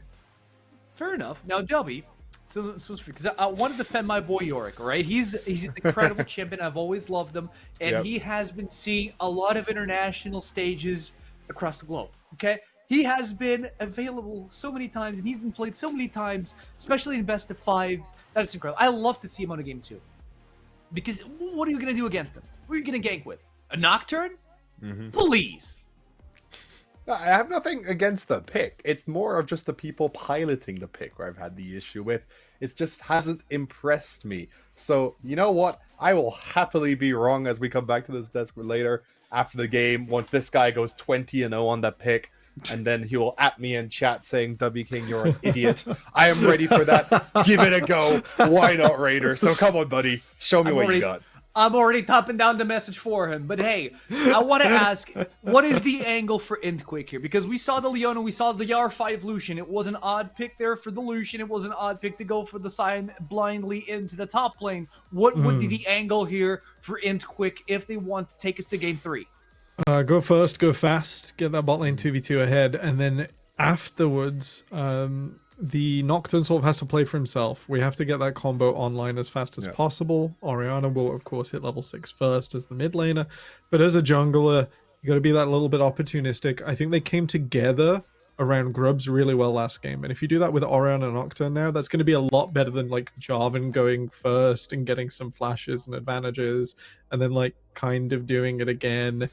It's going to have to be more concrete this time. 5IQ cannot wait for an opportunity in the late game. Belfast will not give one like Broad did. What do you think, Dubby? Do you believe in the Kerberos Nocturne angle? Because he wants to be the carry of the team. The team wants him to be a carry as well. And he's playing a more carry-oriented jungler here in the form of a Nocturne. Do you believe it's possible? Hey, if there's a time to do it, it's right now. So is it a possible? You know what? Kerberos has impressed me. They've surprised me a lot. So yeah, I think it's very much possible. And if someone's going to do it, it's going to be Kerberos. All right, ladies and gentlemen, we're going to toss it over to our casters to see if they believe in the possibility of an quick upset taking us to Game 3. So Orbital and Nick V, do take it away. Thank you very much, AC. It's either int or quick, but it might not be either. I don't know at this point, because honestly, I know Nick was not so happy with int quick's draft. Either way, we are here for game number 2. This could be the end of the series if Belfast Storm come away with a victory here, or int quick are hoping for a game 3 afterwards. Nick, what are we thinking here? I think int quick has a strong team drafted, but it's on a timer. Like, if you reach the 35-minute mark, you're done. You're over. There's not much scaling on their side. Like, yes, Sion is like a always scaling, but he scales in HP, not in damage, not in anything else. Whereas you got a Kaisa at the same time, and she doesn't really care about HP anymore once she builds some items that just do damage based on your HP. So Sion will be shredded down as fast as a Nocturne, as an Orianna, etc. Because of that. You got a Yorick as well. He's just going to punish the Sion extremely deathly into any tank player. So what else do you got then? You're losing your side lanes. You start losing on damage because yes, Lucian is strong early on together with Leona, but eventually he will fall off. So then you only have your wombo combo with the Nocturne Orianna. You have to follow up on that. Galio has a lot of magic resist, so in that sense, like, what are you going to do? I need in quick. Like the analyst desk said, I need their 2v2 lane to go bonkers. Go ahead, get an item, lead up against the other AD carry, and through that, make sure that you play the macro game perfectly and win before the 35-minute mark is there. Usually, games do end before that, but that's like an if situation. Yeah, I mean, you take a look at Belfast Storm, they also don't have that rollover and wait till 35-minute composition. They have a composition that wants to go in. You were touching on it a little bit, but we have to talk about the synergy that comes out with this entire composition. Maybe not the Yorick so much. Yorick feels very tailored towards the Sion in the top side, but Yorick is your split push. The 4-man composition of the Wukong, the Galio, the Kaisa, and the Nico, if they go in, you will die. At least 1 or 2 of the members, and they will... If the Orianna doesn't have good damage, I feel like Belfast Storm have built their own kind of bowl you over if you're not careful. I think there is a big chance that their 2v2 lane does get ahead for int quick because they have Lucian, Leona, and they're up against a Kaisa and a Nico. 2 characters that are, I would say, quite easy to jump on as Leona, as a Lucian, and dish out the damage. They should be able to get favorable trades up against them. I mean, Nico can get a little bit of poke off on Leona, but then Leona presses W and doesn't really care about it. So in that sense, there are definitely angles here, but it's going to be very difficult for int quick to close it out. It will be a challenge, and I think that's something that they ran into last game as well. The early trading patterns, they did have a handle on some of the early fights, and then by about mid-game, we saw Belfast Storm really take things away. And we saw the opportunities for int quick get smaller and smaller. In this game, we can't let that happen. We hope that they are going to fight their way out to victory. But if not, we'll see how it goes. Belfast Storm sitting here looking for a chance. Obviously, they don't have 3 kills already, and they don't have 3 global objectives. We will get that changed, of course, as we are starting fresh here in game number 2. Absolutely. And I'm looking at the mid lane specifically as well. Like Galio early on gets bullied by Orianna quite a bit. And like even when Wukong wants to go for a gank, if Kerberos is around as well, Int-Quick should be able to get a clean 2v2 there. Like with the Galio, they shouldn't be able to do as much damage as Orianna can do. And because of Wukong Nocturne, they deal about the same damage. In which case, you know, Beely should just be the winning factor there. In that case, look into the top lane if you were roulette, where Sion is quite easily gankable. Together with the Yorick, you should be able to, with the Maiden, shred down anyone there. But again, that's kind of what Sion does, right? Nowadays, with the whole Bowsy influence, you die to get ahead on your opponent. You lose your life, but because of this, you clear out a wave. You still get more gold and XP than your opponent. See a little bit better about that farming. Make sure to kind of stack on up, and Raider is going to be trying to do the exact same thing. Of course, taking a look at Fuyu, enjoying themselves here and praying for a chance at victory all their own. For Belfast Storm, though, this level 2 is going to be a tricky one, as Dragdar already took a lot of early game damage. Here comes a chance at a cheat up. Love this call. Get a little extra lane bully going. Yeah, because you have the HP lead and you get like the better poking with Nico at level 1. You can go for the level 2 level up earlier on, and because of that, you can make sure that Leona can't dive you quite yet. You can poke a little bit more. As you see here, Leona back to half health, and now it's more difficult, well, not more difficult to jump, but to get favorable trades as Int-Quick. They're going to look to continue this type of momentum here. You can already see this press on all sides, really. Raider is going to have a great time up in this top side. I don't think either jungler really wants a gank up here, so it is really just a farm fest at the end of the day. Raider is going to be chunking out. One of the big things that, you know, the Maiden is going to be a pain in the backside. And Artorias is just going to have to sit down here. Remember, this is that lane swap that we were mentioning before, or the player positional swap. It's just, hey, Artorias wants to play topside, wants to continue doing so. Last game didn't look that great. This time might be a little bit better. Well, there should be a slow push coming out from Int-Quick sides, and that's actually preferable for Wukong, who is pathing bot lane as well as Kerberos, but because the minion waves will be on the blue side of the map, that it gives Wukong like less of a distance to go and path down to get that gank going. At the same time though, Nocturne will be faster in the clear here, so we'll be going for that Scuttle Crab for the early vision. Wukong goes for a reset rather than going for a gank, because it means weren't pushed up as much as he wanted to for an opportunity here. And it gives space, again, for Kerberos. Kerberos is more than okay playing out these early levels, just, like, no real attack. Now, granted, I always feel like any jungler outside of some of the major tanks out there, any jungler can really look at a gank of the sorts. You can look at that aggression. And maybe that's what we're looking at here, I think Kerberos sees one. Yeah, you're coming around this flank. You see Prospere and Dragdar actually backing away a little bit, trying to bait Fuyu as well as Little Pants into this kind of corner. They're going to go for it here. This is going to be that chance. Through the wall they go. Good dodge on the side, but Brian does get caught. Flash away. No stun to come out, though, so it's a nice getaway coming in from Little Pants to stay alive here on the bot side.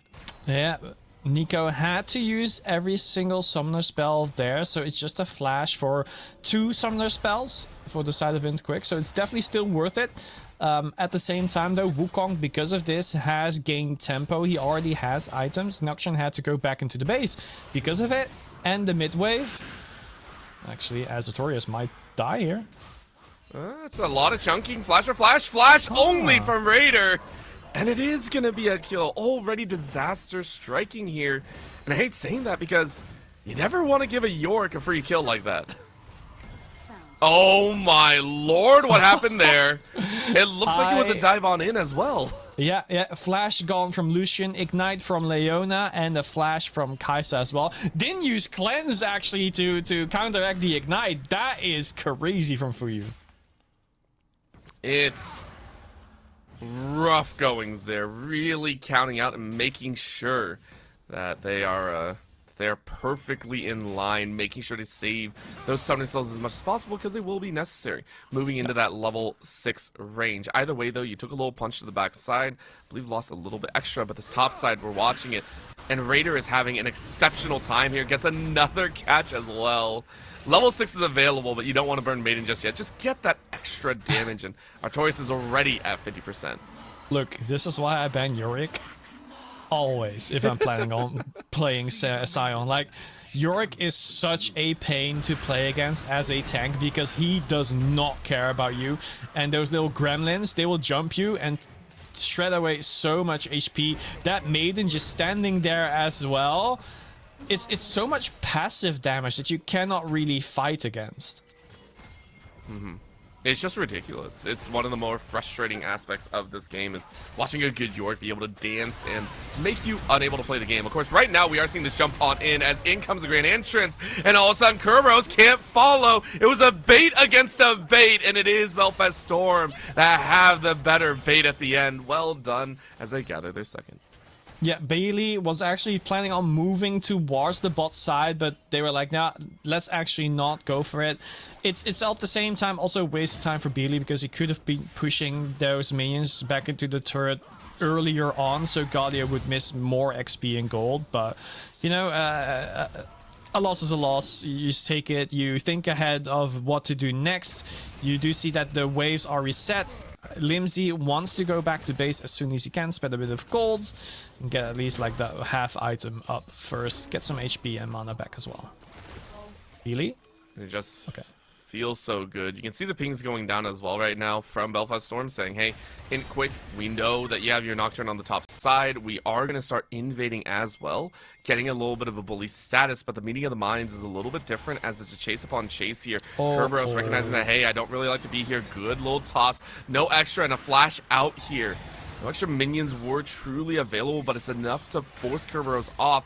And now the bleed occurs. Raider won the top side. That lead is going to bleed into other areas as Fuyu dodges out a blind Zenith Blade. I don't know if that was on purpose or not, but it worked. The culling, though, will nearly finish him off, but Skill Shot has no flash, and that means no more kill threats. Again, Fuyu playing the weaker end of this trade value. Speaking of weaker ends, Sion trying to go for a trade, but it's not really one he wants to look out for. His new goals will spawn at like the next queue. Yep, there we go. Spawn him. Throw him. It's rough. It hurts. Artorias is just like, bro, this sucks. But with this pressure, you can see Belfast Storm starting to get even more across the map. This is something that you and I were just talking about earlier that Sion can apply. It doesn't matter about the kills all the time. It matters about what you get from the kills. It matters about what kind of pacing you get. And right now, you're gaining quite a bit. You got topside pressure. You got the grubs as well. Maybe you don't have the dragons, but your teammates are doing exceptionally well for themselves. Limsey is looking for a little bit of a chance. That's actually going to be Little Pants on the side as they look to pop and misses, but it's still so dang close. Poor Little Pants is waiting, and that's going to be the paranoia being brought down. Fuyu, for what feels like the 5th time in a row, gets locked down, tries to chase onto Kerberos for a kill. Nearly gets it, but it is going to be the death, and the dragon headed to 5 IQ's way.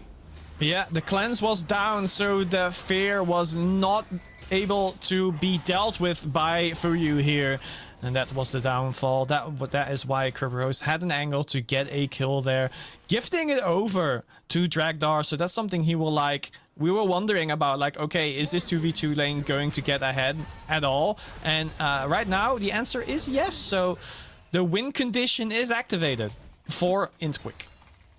You get started, you get things moving, and hey, there's something in the wins for you. You get a little extra to work with as well. Here's the question, right? Where do you go from here? Even though you're starting to see that that light at the end of the tunnel, a very short one, at least for right now, we need to see that pressure build up even more. We need to see that paranoia used pretty much off a cooldown, or else Roulette gets options like this. Early invades, checking out some of the scopes. I wouldn't say early invades, but still being able to invade. And a majority share, 5 camps up over Kerberos. BSG are still very much in control. We have to be honest about that one. Yeah, and that was a problem in the last game as well, where Kerberos got like a lot of camps missed out on, where there was a lot of invading by Roulette. Like Roulette right now, that ward was not just to gain vision, but also to gain the knowledge on where the opponent jungler is. Right now, ganking in the top lane, Yorick might be in danger, but the key word there was might be. He just sets up a cage and it's like, yep, I'm fine. That's crazy work right there. Using that ring of battle right there, just not body block, not going to be allowed through. Very neatly done. I mean, he had to use his flash, right? Yeah. I mean, you're still a little bit worried. But either way, it's a nice play. And Kerberos has another chance. However, this bot side has been a consistent back and forth of who gets to jump on who gets to challenge. I love that. He sleeps and he's like, bro, do they have a ward in here? Do they know? Well, both of them have wards in the same brush. Nico has the opportunity to get a little bit of poke down, but with the W from Leona, she doesn't really care that much. Lucian should be more powerful than Kai'Sa at the moment as well. The darkness. Oh, and it's such a great catch. The Cyclone came on in to help, but honestly, this is Ink quick recognizing, and they say we know the kill is coming. A secure with that shockwave leads to 5 IQ. Taking a win for themselves. Yeah, and the teleport being blocked out by the darkness as well. Limsey had no idea that there was a teleport coming. Actually, there was a roulette, my bad. Had no idea that there was a third member coming up, so Galio trying to push, trying to get a few plates. Should be able to get at least a 1. But now, walks into the face of danger once again. Oh no. Yep. Limsey recognizing that, hey, Beely came back with a lot of extra damage. Having that Blackfire Torch in hand means that you just chew through HP. If that Shockwave were available, it would have been a whole big difference. Nah, the burn's not going to work just enough because Limsey was chewing away on those refillable pots. Ah, I see. Well, it just means that now Beely gets to get plates for himself. So that little gold lead that the Galio got earlier on, well, that's getting nullified by the plates here. Prosfair going for an angle onto Raider here. It's yet again Raider feeling the pain here. And they're looking to challenge, but a nice little wall goes up, and Artorias is starting to get chewed out. Roulette's coming around the side as well, but a great solar flare into a double knockup, into just the raw damage. Means Raider has nothing else to play for. This has been the 5 IQ squad roll here, as they consistently group up for kills. I think if that was purely Raider up against the support and Sion, he would have won. But then Noxian came in. Noxian has so much damage at the same time. He is unable to be caged, basically. As an ultimate from Nico and Galio pop in. Yeah, might be a nice one. Shockwave right on back, but it's not enough to secure the kill. So will the Belfast Storm maintaining a little bit of an edge and starting to get the wind under their sails as well. Yeah, missing out on that one play just now. The Minions got rid of it. That's a pretty lazy backing, my dude. Alright, has to stay. I mean, he has the HP, he has the mana to still get rid of that wave. He'll be fine. But at least the Dragon's being started. Limsey showing that he wants to go back to base. Using a lot of mana as well. This should be a free Dragon for him quick. Nice little tag, nice little carry. This happened again last game as well. In game number 1, 5 IQ, we're able to pick up a very, very quick 2 dragons. But wouldn't you know it, it's like history is repeating itself. We have yet another Hextech soul to play for. And I feel that means BSG are going to be more than happy about dueling early for those objectives. Well, one part of the history that's not repeating is right now Kerberos has 2 kills instead of 2 deaths. So there's something changing here. Like the butterfly effect isn't completely doing a thing here. Yeah, that's true. Very, very big difference here. And if they can keep it pacing, like you said, get those wins for themselves. Of course, the gold is pretty much dead even at the end of the day. So at least in itemization, right now, there hasn't been that much of a change. We are still waiting for first tower to go down as well. Topside tower is fairly low, but Limsey recognizing that, hey, I don't really want to be here right now. Shockwave pulled on in, but Kerberos recognizing that, hey, there's a fight on the other side. Roulette about to get feared away. It is going to be a difficult spot to be in. Roulette trying to get away, hoping for a chance, but no. Kerberos chews them right down. Limsey about the same, and the dive underneath yields results as Dragdar punches through for their 3rd. And this should be Rift Herald as well. So in Quick being much more decisive than they were in game 1 here. And it's paying dividends already, getting a lot of neutral objectives. It's a very, very smart play. They recognize that they need to accelerate the pace of the game. We're already at 15 minutes where the Herald will be very, very useful. Not only that, they could collect, and they are going to look towards the top side and immediate paranoia straight onto the body of Raider. Low HP is a whole different story, so no, you can't get much more. I mean, there's Flash as well. Like, if he really wanted to, he could just Flash Q the Nocturne and kill him immediately. So it would be oh no. Well, Raider's like, yo, let's do it. Let's fight. I know you have no Nocturne ulti. You don't have any safety. If you fight me, you're dead.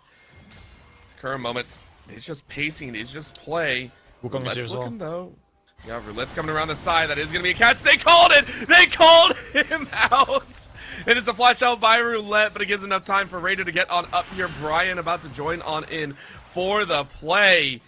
And for all intents and purposes, it's actually the likes of Belfast Storm that get tower number 1. Now, do they get a few more kills? This team is here. Unstoppable Onslaught is ready to go. Charges, knocks out half the HP out of Little Pants. And Little Pants will go down in the blink of an eye. Another catch with the Solar Flare. Easy knockup once again. And Raider is in between a rock and a hard place. The maiden going away, sucking out the life from this Scion who might have overstepped his bounds, and now it's turned around one more time. One more hit to the back of the head, but Coling slows him down. Wins the war into the Cyclone, turning around on its head, but no. Dragdar says, I got skill shots for days. It's a dance upon dance as the tower falls for BSG, but the kills fall 5 IQ's way. I wonder what Artorias was thinking at that moment, or if he was... I'm a Scion main, I can say it. Thinking at all. Good trade here by Beely, make sure that Fuyu has to go back to base pretty soon. But like at the moment where Leona went for the ultimate, and then you couldn't secure the kill, and the Raider got out with like 2 HP maybe, just back off. There's no reason to greed for it. You already got what you wanted. You chased them away from the tower. You already made sure that your carry could farm. So just go away. Don't take that risk. They did take the risk indeed, and it just gives Yorick more money in his pocket to bully you even longer. It really, really does. Nocturne feasting well. Kerberos really turning that point, but still got to keep in mind, you mentioned it before, we always had to have kind of that timer in the back of our heads. We're at 18.5 minutes. That leaves only about 17 left for this game to end. A quick chase though on the top side is this once again Raider just getting chewed upon in this top lane. Hurts to watch, but it's now happened more times than one, meaning Raiders should know a little bit better.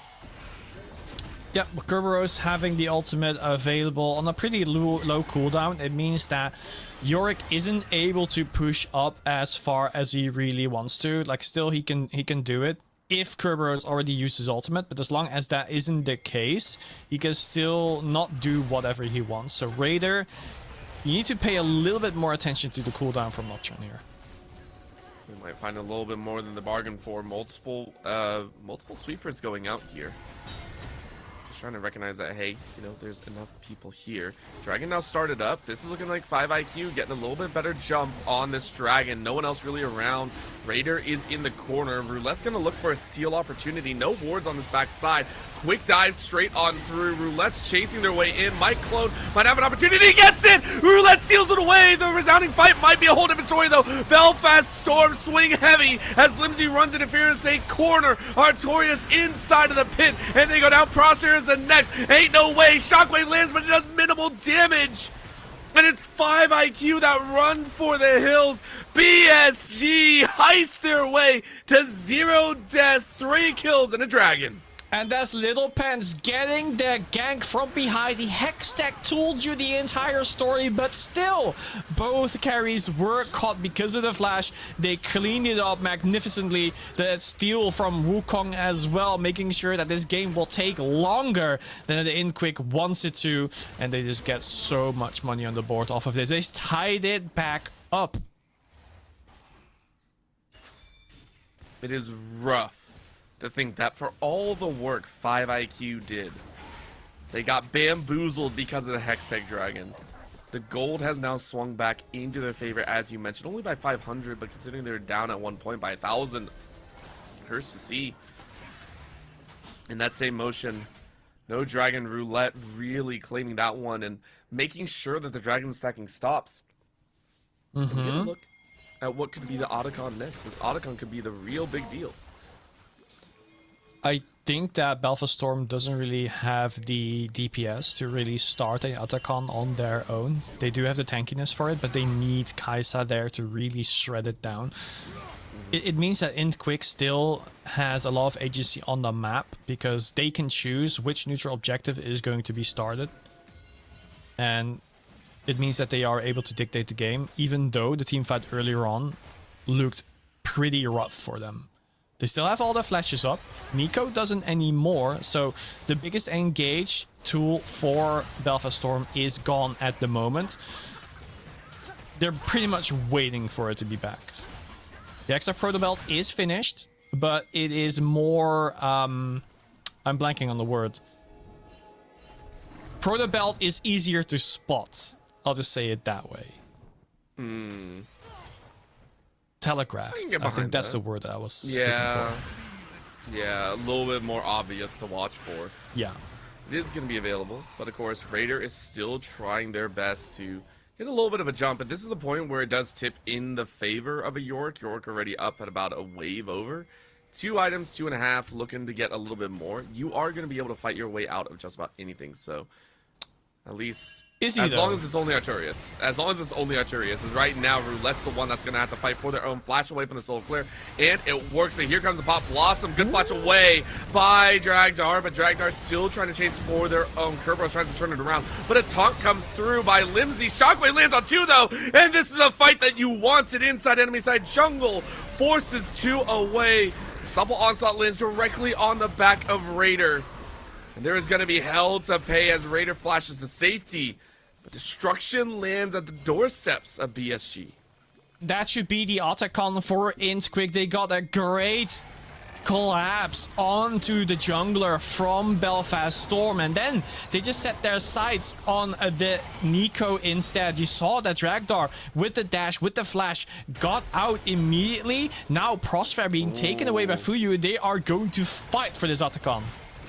Might work. One more auto could have done it, but no. Good smite away. Kerberos is able to steal that one, but the Death's Resounding might have a higher impact here. So the rest of the team chasing around. Raider ready to go. Doesn't land that E. Instead, it's going to be a double taunt here. If you can, but no one gets taunted. What a great spell shield to held on just long enough. So the rest of 5IQ get out to safety. Yeah, not just that, was also the speed up from Orianna. That's why everyone huddled all around the robot there. If she presses W, everyone gets the speed up.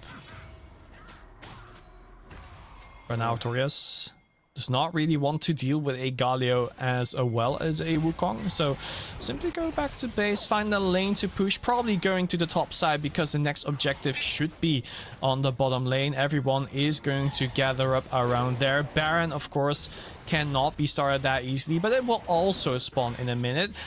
In the best case scenario for Int Quick, they get this dragon for free, while Belfast Storm is going to start the Baron, and then they just rotate because Belfast is pretty slow at dealing with a neutral objective right now.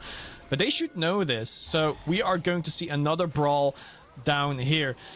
Right now, the cooldowns are still up for everybody. I think they are just playing it real nice and easy. Crossfair looking for a flank option. I'm not sure about starting this up right away. The vision clearing is good. Dragon dragged to the top side of the map. It is going to be a back-end access for Artorias if they so wish. They're going to call it. It is going to be a paranoia going down. Dragon's minded away by BSG, but the resounding fight can be theirs. Yet again, it looks like Dragon is all theirs, but Fuyu getting chased. Fuyu has no outs. And Tether on the back end will catch Crossfair's life. I don't know about this continuing fight, though, as they found him. They found poor Dragdar. And now with no more damage, it is going to be the cleave through Artorias' life. Nick, you were talking about how slow BSG take the Baron and Dragon. Well, it don't matter when you have no contest. No contest indeed. I will say I have to talk about Kerberos' smite. Again, it happened in game 1, now in game 2, where he smites way too early, leaves the objective up for the enemy to just freely smite as well. So just a little bit too trigger happy. Maybe that is like the inexperience that is showing for Kerberos. Getting the Baron as well off of that last team fight. Unless you get to steal this, that would be good revenge. But you don't. Ooh. It was a single claw coming out. I don't think it was going to happen, so very, very nicely done. Good pickup. Nice to have. And overall, BSG now back in a little bit more of a driver's seat. It took a lot longer to get here, though. Let's be honest. It's taken a lot longer to get here than they would have liked. Well, the game is going to take even longer after that. Yes, they got the Baron, but we saw game 1. Belfast Storm isn't too decisive with the Baron. They go for a full clear instead. I hate jungles like that. Wink wonk. But, yo, how many times did you go into a solo queue game, you get Baron, and then the jungle is like, yep, time for a full clear. Anyway, back to the Baron buff. For you smells something. He's like, there's a stinky bot lane. Oh. You know, when the smell hits you like a brick, that's kind of what a solar flare looks like. That was directly on the head. That sucked. That was like a bomb just hitting immediately, just dazzling you. All right, let's see though, because for you being dealt with, it means that the biggest wave pusher is down for Belfast Storm, and it means that Quick can just push back whenever they want to. And they're going to do it once again. Great body block here by double tanks here. And I like this. Artorias and Prosper recognizing that, hey, they can't start chewing through everything. Brian, though, on the top side might not like this. His little pants recognizing they're in a little bit of a catch, but what a double pop blossom into death. Down goes the Nocturne. Kerberos can't stay alive. Grand entrance to stay alive for a little bit longer. Ensemble Onslaught just to try and create some space, but it ain't going to work. Limsey, though, straight into the back line with no extra help, is going to stay alive for a little bit longer, but the chase is on. All of a sudden, the bleed through is going to be right back as Artorias is able to cut away on Little Pants' life. Not enough to take, though, as it will be the finished fight on the far end, though, as Raider is trying to hold on to a little extra power. Fuyu does have killer instinct, so if a single tether lands, it will be a chase for the ages. Firing out, no Seeker lands. So for what it is, a 2 for 2 at the end of the day. Was a 2 for 2? But this was also a 4v5 until Fuyu and like joined the team fight at the very end. So it's pretty telling that in the team fights right now, Belfast Storm is just stronger, is able to take down the targets when they want to, but there's still lots of ways for Quick to play the macro. Like, again, I talked about how useless the Baron play was, and where is it now? It's gone. Like, you didn't push a single wave with the Baron buff. I just need them to not die, first of all. Yeah, not die is a very, very nice starting point. And right now, it's pretty rough on either end. Pop Blossom to a 4! What a catch by Little Pants! The star of the team says, we got your plays right here, right now. Belfast Storm have fought for the last 28 minutes. Bloody, beaten, and bruised, but not down and out. Poor Dragdar is the last one alive, and they're trying their best to live. But it's an ace for Belfast Storm as they claim their spot at the top of this series. 2-0 in one fell swoop. Nick, your prediction was correct as 5 IQ moved to the lower bracket. Who needs Baron when you can just ace the enemy completely?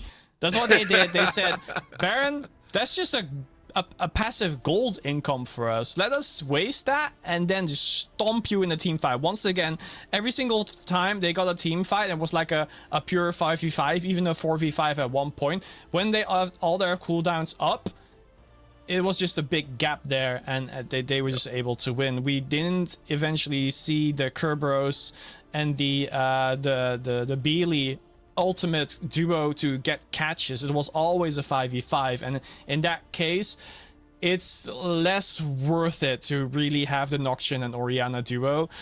I think the scaling started to have like a big impact as well, specifically from the Galio and the others. Like you saw how tanky they were. You saw how much Orianna did the damage. Nothing at all. And because of that, it was just I would just say draft diff. Like hand stiff, maybe. Draft diff completely. Yeah, it worked out well, and we mentioned when we looked back at BSG's draft that cohesively it looked so good in its own way, and for me that was the most impressive part. But of course, I want to break it down as much as possible, but honestly, there are some much higher minds that will go ahead and let us know why exactly this went BSG's way, and maybe why Quick were able to find some of those picks so early on. We'll go ahead and throw it back to this AC as well as Temporal and W. Please close us out.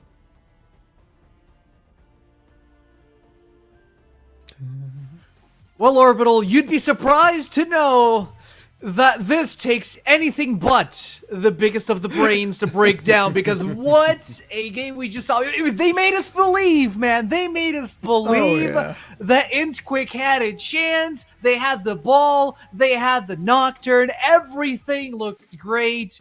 But at the end of the day, it's Belfast who take the nice little 2-0 and W. We're talking about some utility. What do you mean, what? I thought you were gonna bring up. A particular top lane pick. Okay, never mind. I was, but I wanted to ease you in on it. But well, I mean, since you put it that way, go on then. Go off, King. Nah, you know what, Raider? Shout out to Raider. That at first I was a bit unsure. I was a bit like, oh, I don't know how much is coming in. But then it started rolling, and then this guy was a menace on the map. So I take back my previous statements and my opinions on this. Yeah. Funny pick. Raider definitely knows what they're doing. Listen, funny pick ×2 here in the top lane for Belfast. It's not common to see them have this much of a versatile composition, but hey, they've punched their way straight into the grand finals live and direct from Stoke-on-Trent. So now we're just sorry, that came out a little bit harsh. No, it's hard enough if you're British. It's really impressive. Stoke-on-Trent? Is that how you say it? Yeah. Stoke-on-Trent. Stoke-on-Trent, gotcha. Out west. I really don't want to harm anyone in this chat, but we are trying. Hey, Belfast stormed 2-wall, and for a moment there we did believe, because we had once again the feats of warfare on the side of Quick. We had the early objectives. What went wrong, Temporal? Well, unfortunately, not having your MVP jungler has left rather a large responsibility on Cobros' shoulders. And he tried his best, but it's clear that between the jungle role, moving around the map, sort of the biggest systems of the game, fell away from Quick here quite quickly. Again, they had another opening 7 minutes that were pretty good. They're looking okay. But then with Nocturne, hitting level 6 is a big deal. And look at Raider decide, actually, you can't have level 6 in your own jungle. Nocturne does need that specific playstyle. You need to be greedy, you need to be selfish. And unfortunately, Kerberos needs to be selfless to prop his team up. Stuck between a rock and a hard place, he wasn't able to take over the game. No, he was. Not at all. And I mean, he was up against a matchup that, truth be told, Wukong was really doing a lot across the map, apart from the later team fights where we actually saw the Nico Pop Blossom with the Cyclone actually pulling everything off. But still, it was that lack of agility through the map that I feel like faltered them. But we have to talk about Dragdar, because that man actually did impressive things with a red 5 pick Lucian that I personally didn't see I didn't see it coming. Yeah, it looked good though. They had the setup. They wanted in the bot lane to get this Lucian pick at least ahead little bit by bit, but then they just didn't really play around it towards the mid. There was a few instances where like maybe they're keeping it alive and he's getting it going, but it just wasn't enough. There wasn't enough to play around this pick. And then at the end, like Lucian, it's not something that's going to be able to carry you later in the game. It's not a Kai'Sa, right? It's not a Kai'Sa, it's a Lucian, and that's just right there not going to be enough unless it's really, really far ahead. And unfortunately for Inquick's case, it wasn't. Yeah, and if we're talking about match specific compositions, if we're talking about match specific orientations and the way that the Belfast Storm work together, man, do we have a clip for you guys? It's it should be coming up right up now, as we do see one of the wickedest fights coming out of Belfast Storm. Yeah, the shockwave is nice. It slows everyone down, but the group, the Brian, the Lion, the littlest of pants over the top. That is absolutely brutal. It was chaos, and I mean it's chaos that honestly Quick wanted for themselves, but they were just never able to reproduce because hey, turns out Belfast Storm can play in chaos as well.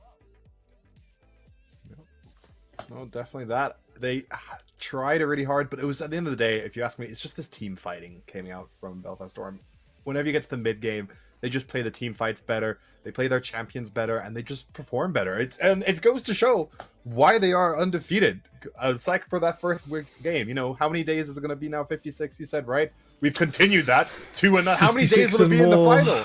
Yeah, it's going to be even more days once we get to the final where they will be 12 playing. days, 68 days undefeated going into the final. Exactly. 68 days undefeated. Quick nearly got him, but ultimately they fell to the Storm coming straight from Belfast. And for tonight's player of the series, Temporal and W, I feel like we've come to a rational conclusion here that our man or myth or legend was Raider coming up on top with a Nasus and a Yorick. Man, I think if you play AP Nasus and it goes that well in a Four Nations series, let alone upper bracket finals, maximum style points awarded over to Raider tonight. What a show up, and made it look easy. I mean, as much of Belfast Storm's games go, yeah, they've already punched their way into the finals. We still have 3 more teams competing for this last slot on the finals, but man, what a showcase! And I actually, part of me wanted to see Game 3. Part of me expected to see Game 3. Part of me wanted to see a little bit of a twist, to close out the night. But I guess it never came, unfortunately. But regardless, that is going to I don't know. Final thoughts here, coming into objective control, coming into overall team fights, because even though we won't see Belfast Storm until the finals now, we still have 2 more series to go through. Yeah. Does Quick still have a chance to go for that LAN final slot? I think so. I mean, depending on if they can get some time to figure out their roster, if their jungler comes back and everything, Dragdar, fantastic addition. There is potential, but the 2 teams playing on Thursday are both very good, and they both really want these finals. So they're going to come against 2 teams that definitely want it. Absolutely. Yeah. Temporal, Venom Crest, and Broad and Friends. Because, I mean, realistically, Quick are already waiting for their challenger in the shape of Venom Crest or Broad and Friends. Which of these teams do you feel? Because can we make pre-predictions, pre-game day predictions? Because Broad and Friends and Venom Crest. I've made some predictions. It's similar today, right? Broad have had Venom Crest's number. They've been the stronger team this split. But Venom Crest, and call it delusion, or call it blind hope, or call it their last 2 series have looked like absolute bangers. Venom Crest have come back online at the last moment. They are an 8th seeded team. They crashed through Absolve. They burned through Rise in short fashion. And would you look at that? They're in the top 4 again. Now, Venom Crest won Winter.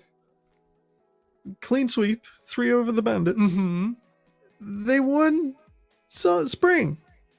Reverse sweep up against a stronger version of Quick.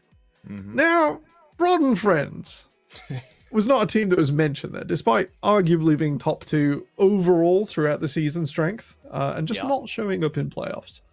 Now, Broad, boys, your final villain is here. Because I think if you do Venom Crest, you can probably do Quick as well at this stage. But someone will have heartbreak here. Either the 3-peat, very unlikely, will die a death, or Broad will not have made it to a single finals as competitors all year, which will also be gut-wrenching. Jeez, that's going to be a nice little storyline. But hey, We'll see which of these teams is going to face off against Intquick for that spot in the LAN finals this next Thursday, like Dovey said, so you don't want to miss it. At around 7 p.m. British time, we're going to be here for Venom Crest versus Broad and Friends on a best of 3 match. From myself, from Temporal, and Dovey King, we want to thank you guys for tuning in today and keeping us company. Everyone behind the cameras as well. We appreciate your company. We appreciate your preference. And we'll see you on Thursday. Catch you on the flip side.